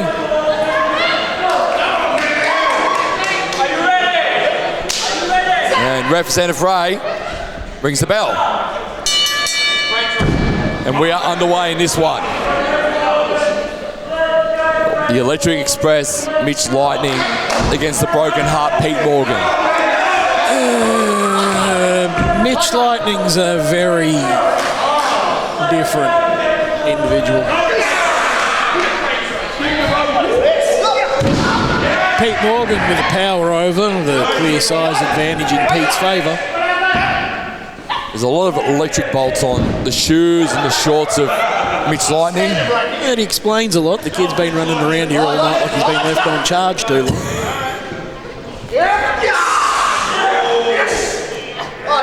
We restart again in the middle of the ring between these two individuals.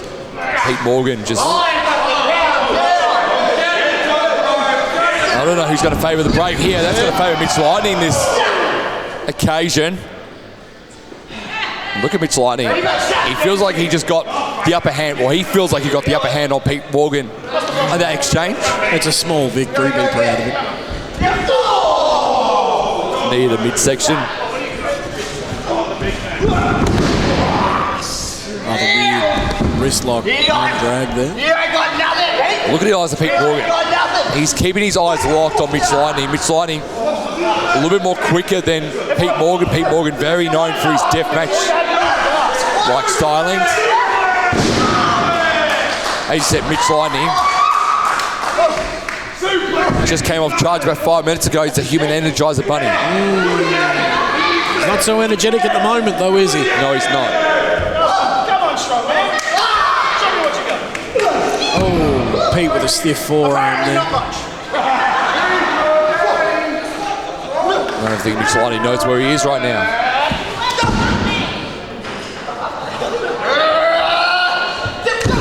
Oh. Another.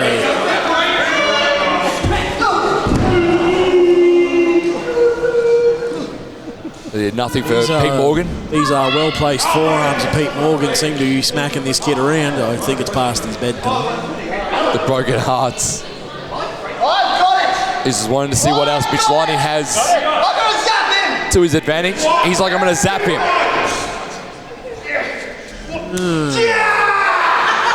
Oh, again, Pete Morgan with the size advantage. Mitch Lightning trying to lift the bigger opponents. Now the human energizer bunny's trying to charge himself up, spark up for a third opportunity. Oh my goodness! Up and straight back down. Unfortunately, into a pin. Almost ran flat there.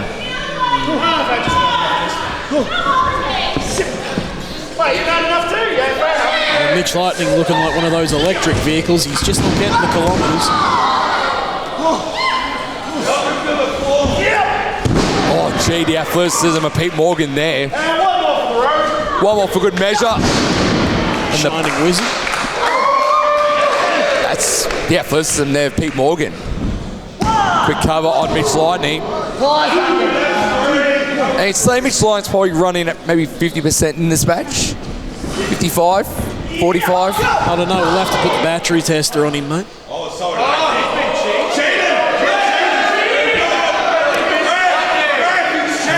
Pete Morgan, the insatiable big rig, looks like he's ready for a bedtime kip himself. It's been a big day.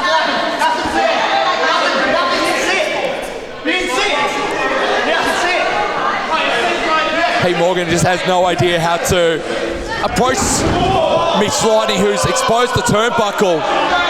That could feel dangerous. Oh my goodness. And it is going to prove a bit dangerous here because Mitch Lightning's gone into the cover, courtesy of the exposed turnbuckle, but only a 1 count. End up just being a 1 count on Pete Morgan. Look, if the kid didn't look like he weighed about 45 kilos with a rock in his pocket, he probably would have got a longer pin then. Yep. And the human energizer bunny, the Electric Express, jumps on top of Pete Morgan. The Electric Express. Ooly dooly.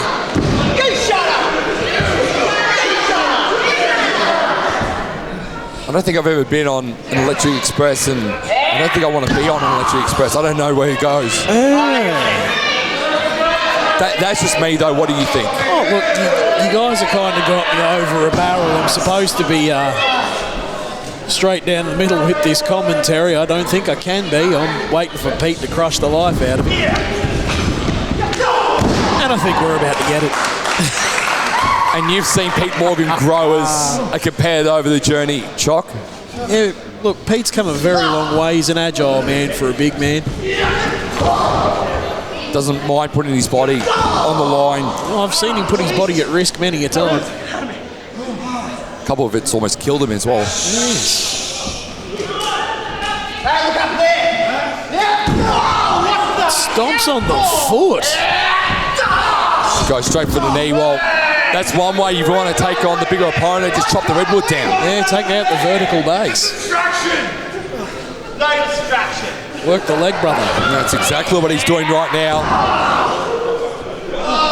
No distraction.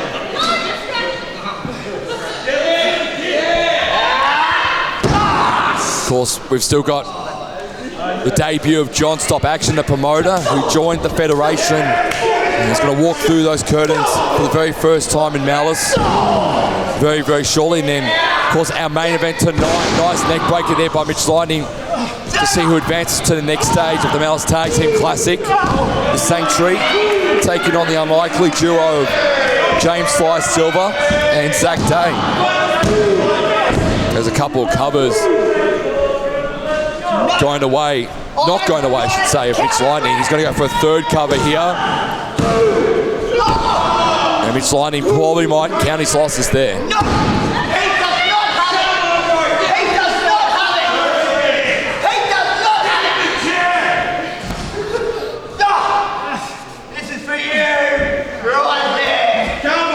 This has been one of the most unique matchups I think I've ever called in Malice. Trying to go for slice bread there was Mitch Lightning.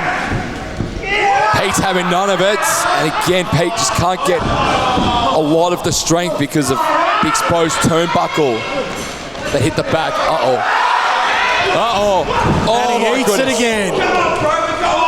Mitch Lightning goes underneath here on Pete Morgan. This could be it. Oh my God. With a leverage pin. Use the ropes to his advantage. And the Electric Express. Oh, the Electric Express in Spark Dudley, Mikey Whipwreck fashion. So the only person flat after that performance would be Pete Morgan. Not what I was expecting. Mitch Lightning going at 75%, more so than what we thought. They must be strong Duracell's in the back of him.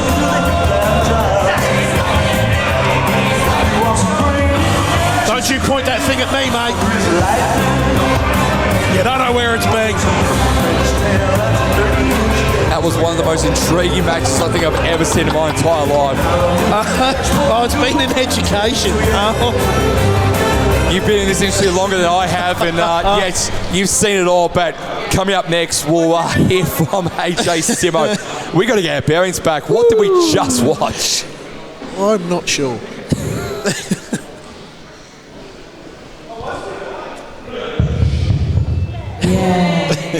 All right. Oh now, my we've goodness. got something a little bit special. You think you've seen it all in this industry? Because I might get emotional. This place, as well as an amazing venue for wrestling, is also a wrestling school. Now, Legacy Wrestling Academy opened in January 2026.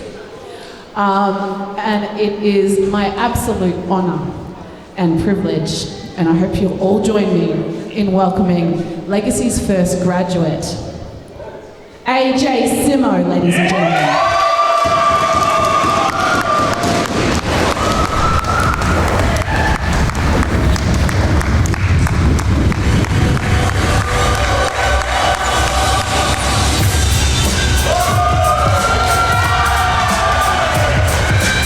Legacy's first blood is here.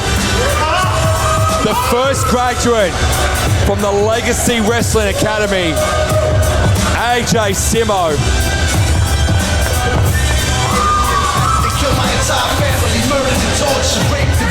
Has worked so hard. He was front row at the first show. He was. Back in July of 2025 at Catalyst 1. And now AJ Simo gets to live out his dreams of finally competing inside a squared circle, inside the Malice ring. What an honour it's going to be for him. He's worked really hard at the Legacy Wrestling Academy.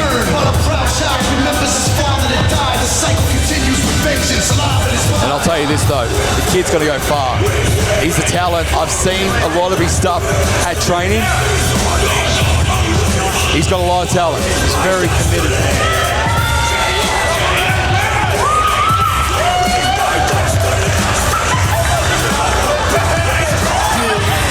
Of course, shout out to Hoss's puppy, Baxter. Hoss's puppy's name is Baxter? Yes. If that is not the most underground Anchorman reference I've ever heard. Well, some might say that it was referenced with Anchorman intentions in there, but I'll let Hossie mention that one better. We'll hear from AJ Simo.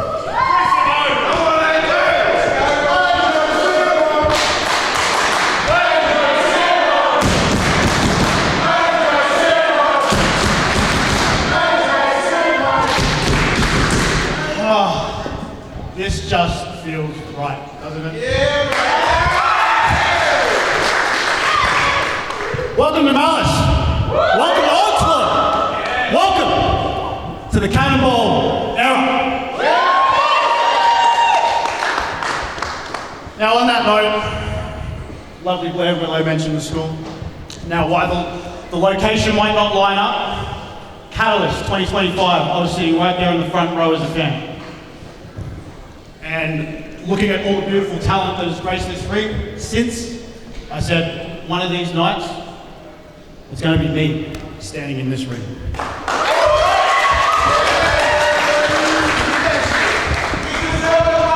Thank you. Appreciate that. That's my boy Crusher right there.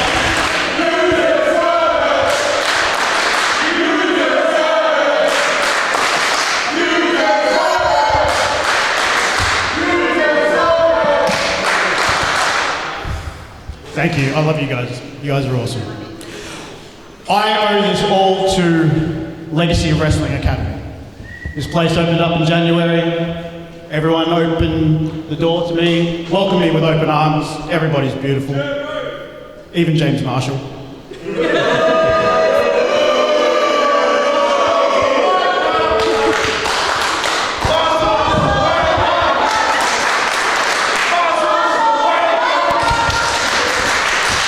Tough crowd. Who here would love to punch James Marshall in the face?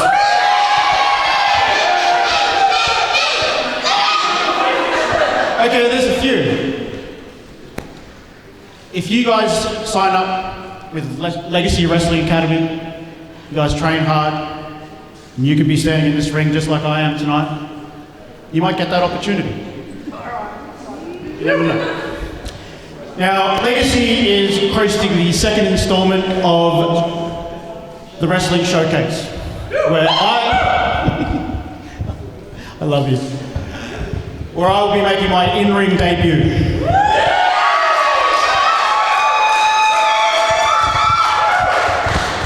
And to those paying attention on social media, I've unfortunately drawn Blake Curtis. I know.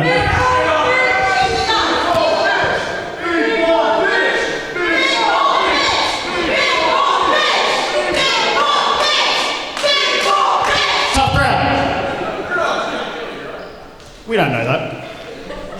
And I mentioned it on my Instagram story. Everybody knows what Blake Curtis is capable of, but nobody knows what I'm capable of.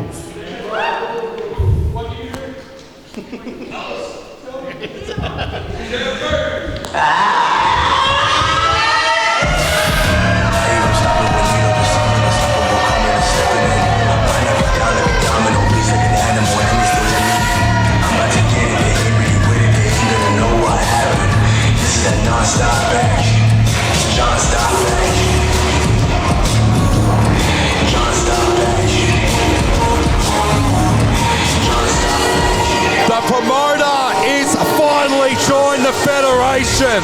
JSA has crossed into Malice territory. Gross.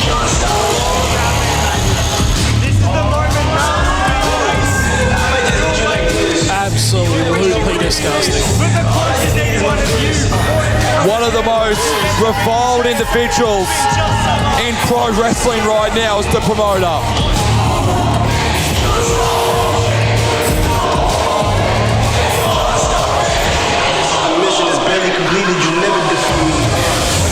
And the Malice fans are not liking an outsider inside their four walls.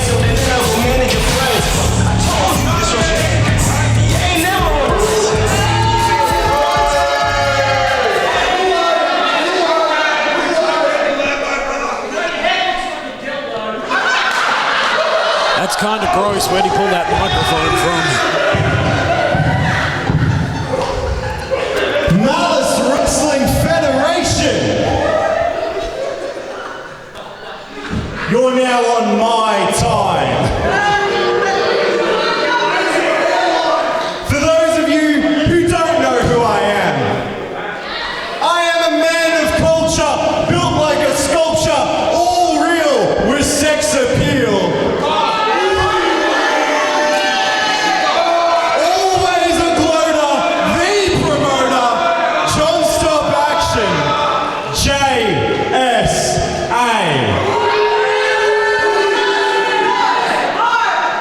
And I came here to Malice Wrestling Federation to see what all the fuss was about. You see, there's people like Revan and Chris Law, that rookie, the former champion. And then I watched as he lost against that other rookie, Johnny Cannonball DeVille.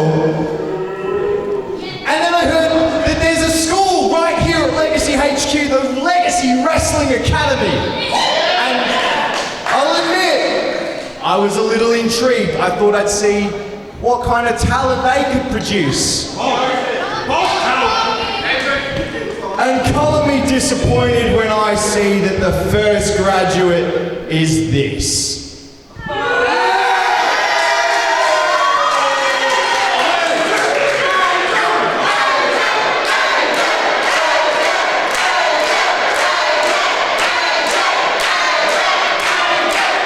You brought some friends and family tonight, that's really cute.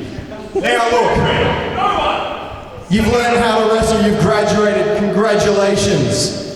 But you're now on my time too. And the first thing you learn when you become a pro wrestler is to always bring your gear. So I know it's backstage. I reckon you and me go one-on-one right now.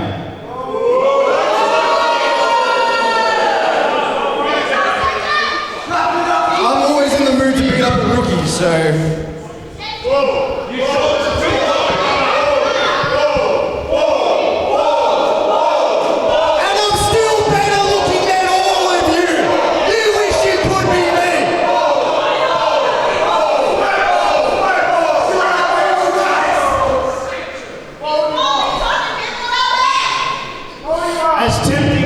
Sounds.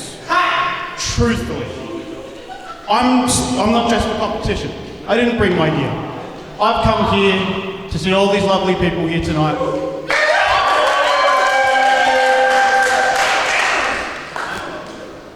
However,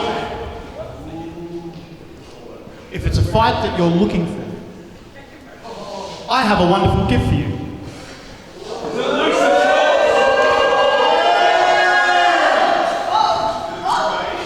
JSA, welcome to Malice.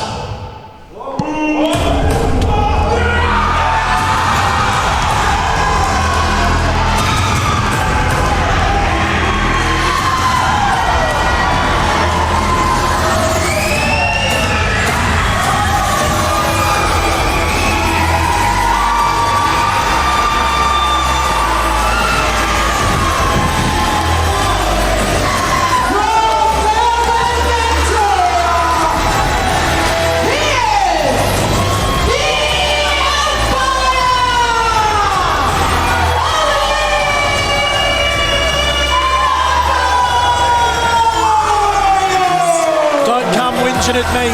Listen to this place!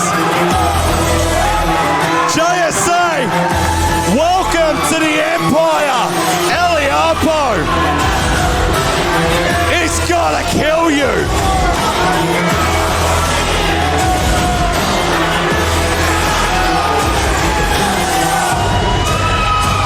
Rise, rule, reign!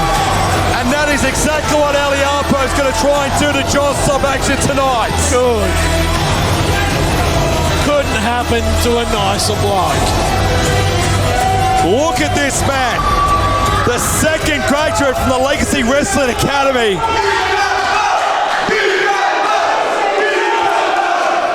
Eliapo with his boy AJ Simo. I think John Stop Action. He's walked into the jungle. Can he survive? My monster. Old JSA, for a bloke who looks like he runs under hive mind, he's not real smart, is he? His best bet would be to turn tail and run. Eliapo. You'd near on respect him more for it. Is going one-on-one with JSA in Eliapo's in-ring debut here at Malice Wrestling Federation Onslaught 4. The Empire has arrived. We've seen the teasers on social media. Chock. He's finally here. We're on the way here. The promoter JSA, the Empire Eliapo.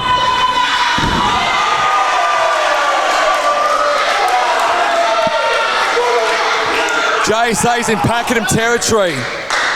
There's some other suburbs around Melbourne that he's normally safe in, but he's not safe here. Yeah, not right here, not right now.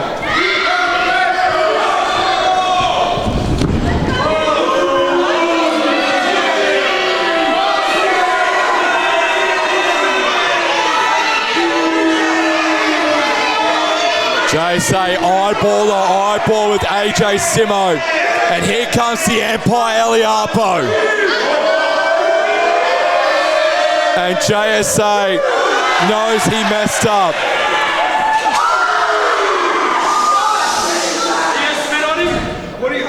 Oh my goodness. That's a rib. That's another one.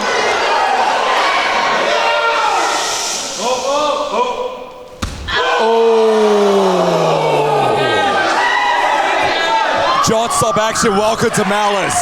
This makes me a very happy Chucky. In the words of the late great Corey Homicide Williams, this ain't no Cupcake League, this ain't no Cupcake Federation. Nope. And JSA's finding out firsthand what Malice is all about and what the Academy can churn out. Talent, brute, strength, destruction. Eliapo gets him up. And JSA now chopping the Redwood down.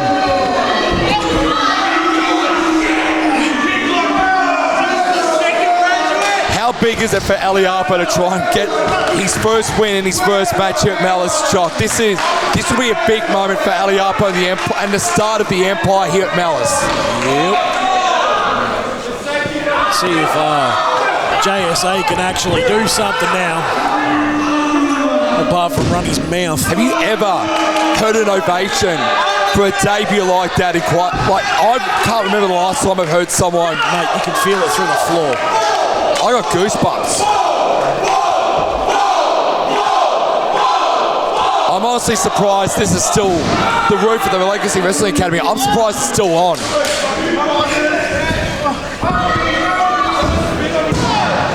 Quick cover here by John Stop Action. Eliapo with a two.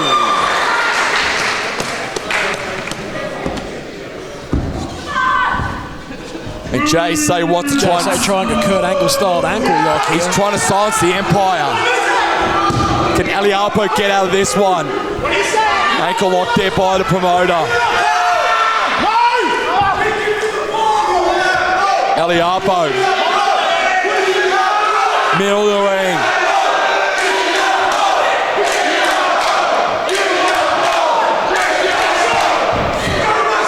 And JSA going straight to AJ Simo, who's doing nothing, to be brutally honest. AJ Simo's out here to support his good mate in Eliapo. Yeah, but JSA's just jealous because he's never had friends. And this is not a good first impression for JSA inside Malice, is it? No. Hope this young kid leaves him laughing on the other side of his stupid looking head. JSA poking the bear a bit. Oh! This is what you don't want to do. Oh. You don't want to poke the bear, and Eliapo getting back into this one. Look at the athleticism again, and then chopping the Redwood down again is John Stop Action.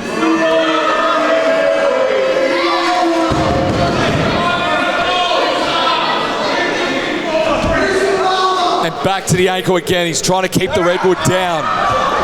And this is smart from JSA. You take the big man down. What do? Chop the redwood, and then chop. And Take him out of that vertical base. Yeah. It's hard to fight back from your knees. And you got to chop the roots, and that's exactly what he's doing. He's chopping the root of Eliapo's ankles. Oh. But that's a lot of man to try and hang on to by the foot. JSA just found that out the hard way. Eliapo gets out. Get up, get up, get up!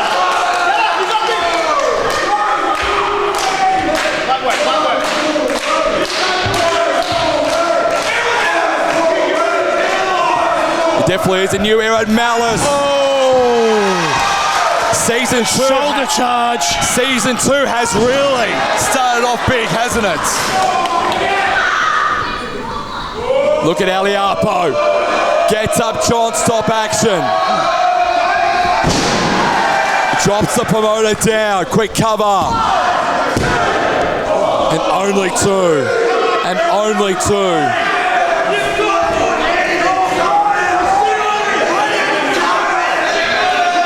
Eliapo.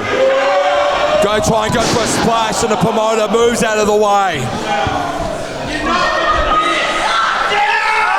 And again, going back to the roots of Eliapo, going back to the roots of the Empire. Oh no. Oh, he cinched it in. Eliapo's in a very bad prediction here. Can the Empire get the strength to reach the bottom rope to get out of this hold? Eliapo's almost there. He grabs it. And JSA has to get rid of the cinch ankle lock without a risk of being disqualified. And the frustration out of the promoter, you could see it in his eyes.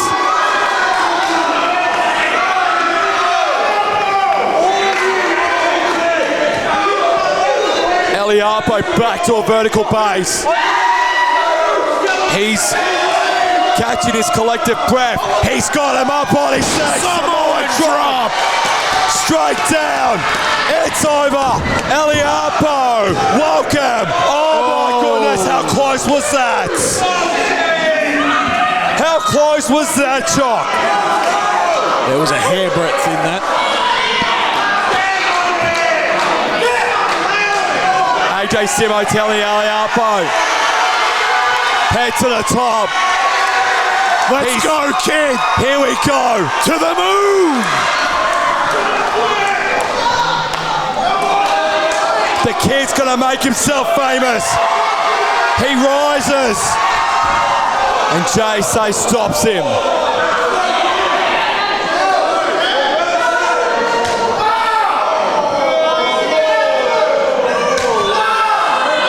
Slaps to the back at Eliapo by John, stop action. JSA holding on for dear life. The headbutt. Eliapo now gonna rise. He rules over Legacy Wrestling Academy. He rules over the Malice Arena right now. Oh, and he drops it down. Holy dooly. Rise, rule, reign. What a debut. What a win.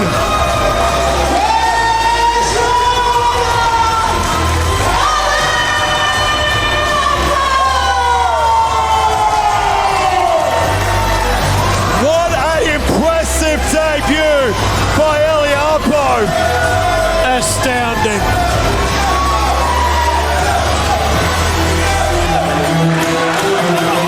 The future is bright in Very Malice. much so.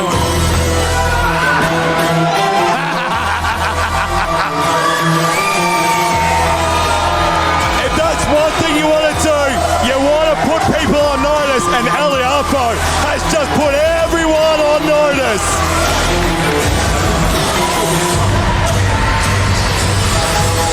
What a debut for this kid. The Empire rules Malice tonight, and the Empire has shut the promoter down. Good.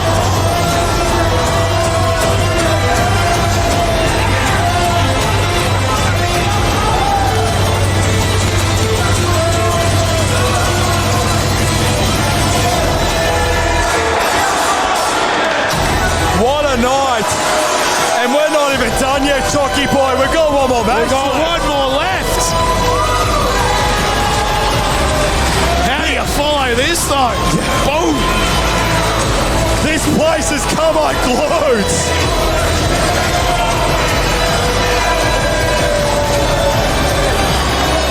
Eliapo with a huge first impression. And of course, if you're a dream about being a pro wrestler, you can head to the Legacy Wrestling Academy. You can sign up and do what these two boys do. Make a good first impression. One has already made a good first impression. One's about to make a good first impression at the Legacy Showcase in a few days' time. Astounding. Have you ever seen someone like Eliapo make an impression like that in his debut? God damn, I'm speechless. Eliapo has put the rest of this company on Back in a hot second.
Our main event, the Melbourne Tag Team Classic, the Sanctuary versus Sly Silver and Zach Day. My God. Main event? I think we just had it. Holy moly! What the hell is that? My gosh!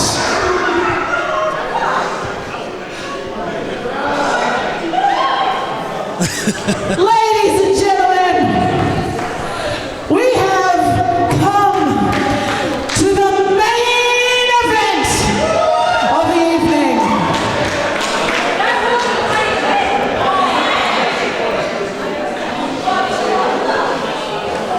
Your main event this evening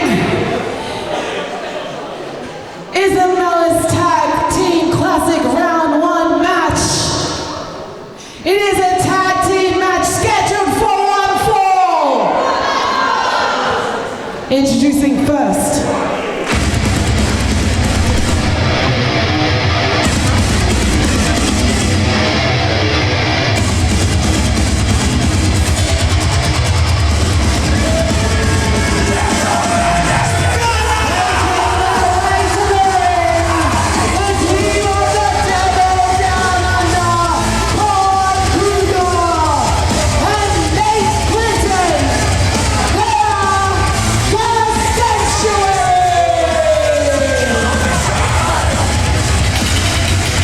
They've been winding their eyes on the prize, and they're going to look at potentially getting that eye on the prize, which are the MWF Tag Team titles. They wanted the Sanctuary, that's for sure.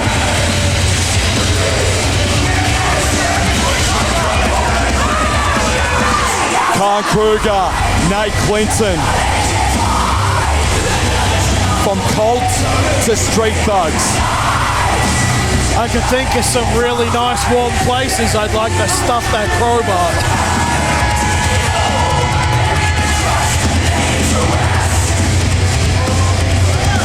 Of course, Khan Kruger and Nat Clinton, they've been a tag team for a long time now. They know each other very, very well. But they're taking on the Odd Couple. in this scenario. Yeah, this odd couple matchup's got me intrigued, brother.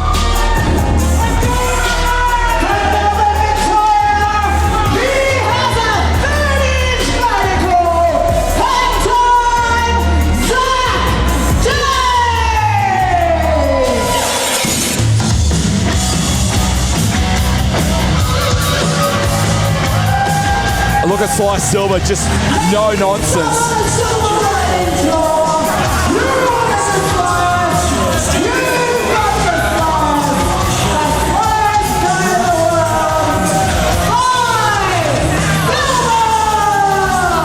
Sly, all business. Again, not impressed. He's been paired up with Zach Day. But Sly did say at the first Onslaught show talk, he wants to end 2026 with gold. Sometimes you can't always get what you want. Sometimes you get what you need. Maybe this odd couple pairing is exactly what Sly needs. Well, Sly was anticipating maybe going for the MWF Championship.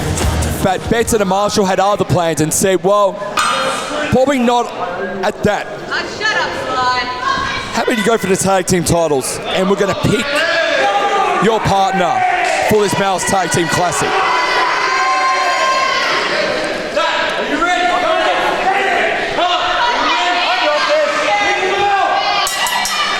Main event time, it is Sly Silver and Zach Day versus the Sanctuary's Nate Clinton and Khan Kruger.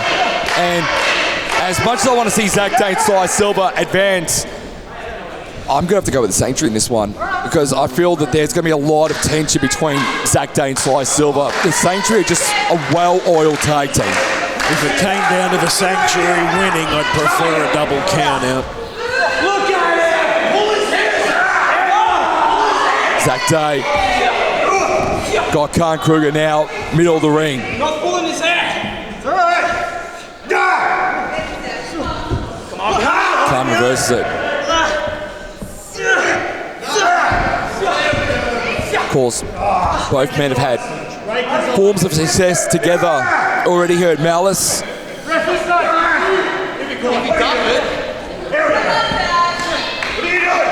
And Zach Day. And that's just a vertical. And the first of them is Zach Day. Tag me in! There's Nate Clinton enters the ring. Have you ever met someone who's had a 35-meter vertical jump? Zach Day can do a 35-meter vertical jump off the ground. Jesus. Oh, I don't need to cheer. That's so You can cute. cheer for me. Oh, Nate Clinton being a peck ahead again. He's been a pest, that's what he's been.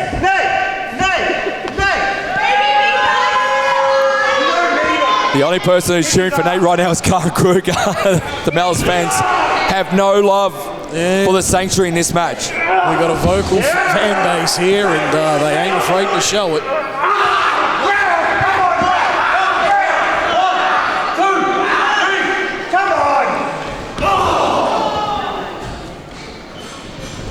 Again, he's going to have to bite the bullets and work with Zach Day. Quick cover here. Schoolboy by Sly trying to get the quick cover on Nate. And almost a 3 count. And you can look in the eyes of Sly. Sly just wants to get this match over and done with. Stitches get stitches, buddy. Khan Kruger enters the ring as the bickering between Sly Silver and Zach Day begins. Look, this is going to be their downfall. Sly tags in Zach Day. When was the last time you saw an oddball tag team like this? Look, I've seen a lot of oddball tag teams in my time. I was in an oddball tag team myself for a little while there, and we ended up winning tag team titles. How do you communicate with the tag team partner you can't really stand or want to deal with? It takes time. Sometimes over time you get to know each other a little bit better, and in my case it just turned out that we were similar people on different ends of the field. And that's the vertical base of what Zach Day can do. That was very impressive out of Zach Day. Jumping over the top rope there. Made it look easy. As Nate Clinton going to take advantage and Khan Kruger drops the leg on the back of the back neck of Zach Day.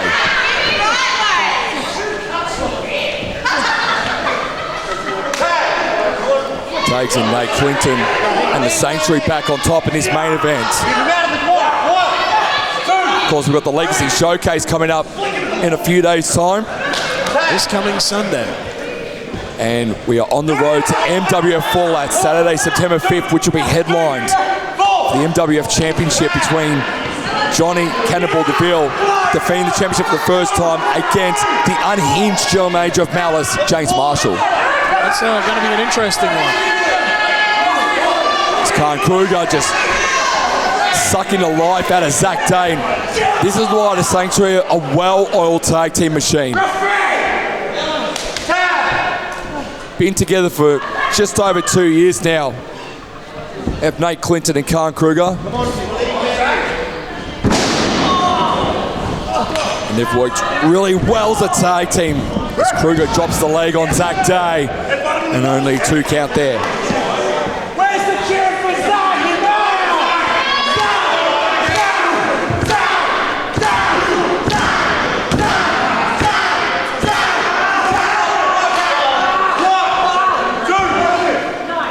Exactly, as soon as I stop, you shut up. Zach Day firing out here.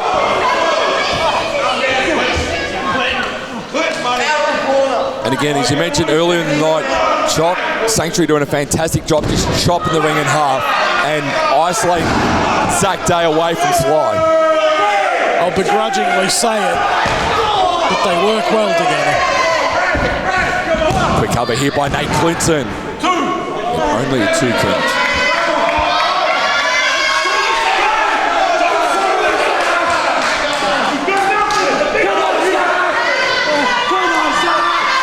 Who's going to advance to the next stage of the Malice Tag Team Classic?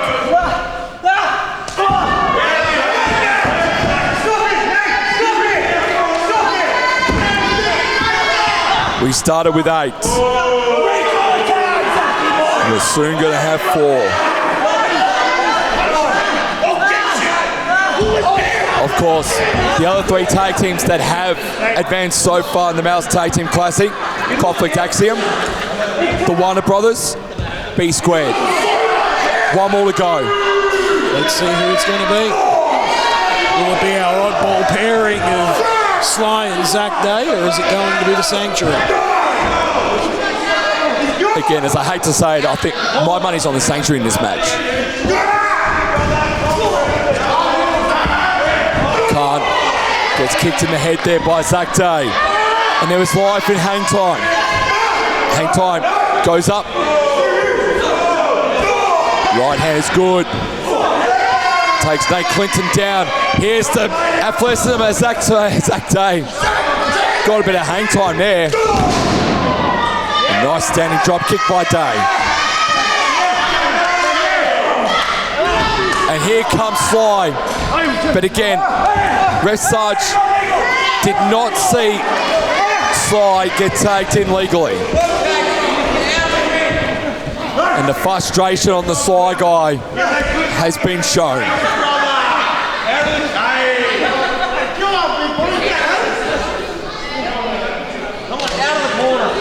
I always like to ask this question. BB Zach Day, how do you trust the Sly guy? How do you trust James Silver? People always have their own things going on where others can't trust them. It just comes down to how bad do these boys want gold? Are they going to look past each other's faults? Unfortunately, they're going to have to. Couple right hands there by Nate Clinton on Zach Day. Again, can't keep hang time down. Slides down after the right hand by Khan Kruger. And now it's almost a 2-on-1 advantage in favour of the Sanctuary in this one. Yep.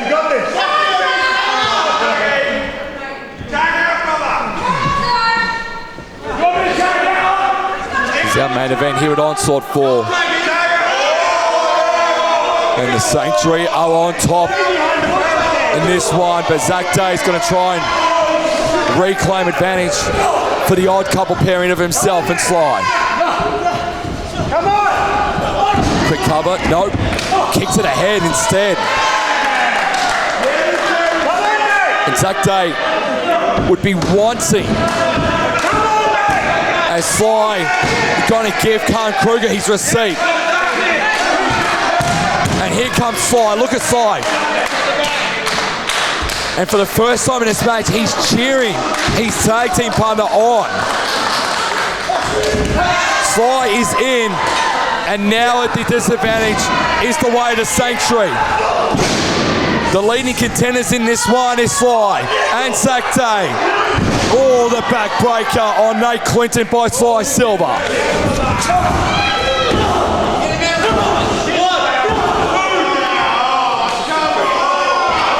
And the Silverback tour is back on here, Chalk, isn't it? Yep.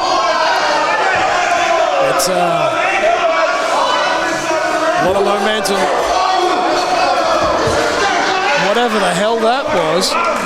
James Sly Silver, 15 years in the industry. Come on, Red. Come on, Nate. Quick cover here maybe for Sly. Nope. Thought about it.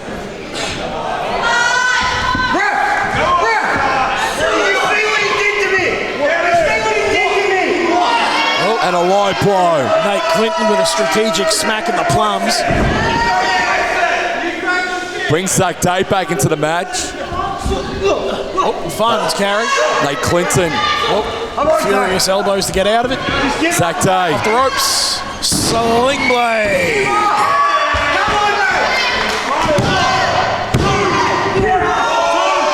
Almost. Almost a 3 count there.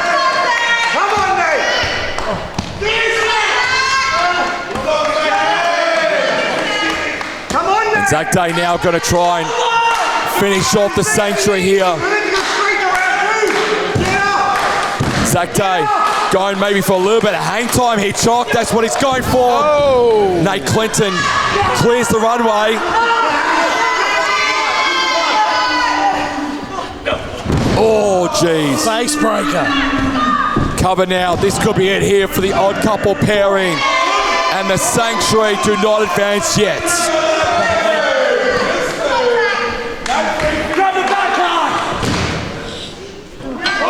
Oh no. Khan's got the bat in hand. Nate Clinton's got the crowbar in hand. And that crowbar gets used. This match is over. But here comes Sly. Oh, with a receipt of his own. Oh, he cops him in the head with the crowbar.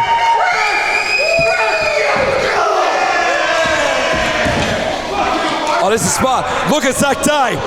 Into the cover on Nate Clinton. And it's over. The odd couple gets it. Here are your winners, Zach Day and Sly Silver! Huge win for Zach Day and Sly Silver. And they are the 4th and final team to advance into the semi-finals of the Malice Tag Team Classic. Now we get down to business. James Sly Silver and Zach Day, they join Conflict Axiom, B Squared and the Warner Brothers Sue to the next stage, and are only 2 wins away from potentially winning the Malice Tag Team Championships for the very first time. And with that shock victory, that closes out yet another show for us here, Tomo. It does indeed. Thank you so much for joining us here at Malice Wrestling Federation Onslaught 4. We'll see you on Sunday for the Legacy Showcase Academy, but also we'll see you Saturday, September 5th for MWF Fallout, and the fallout from this tag match will be felt once we hit September 5th. I'm looking forward to it. Ladies and gentlemen, I've been your Scum Daddy Chalk. Make sure you get home, you get safe, and when you get through to the other side, or wherever it is you're heading, tell your mum I'm thinking of her.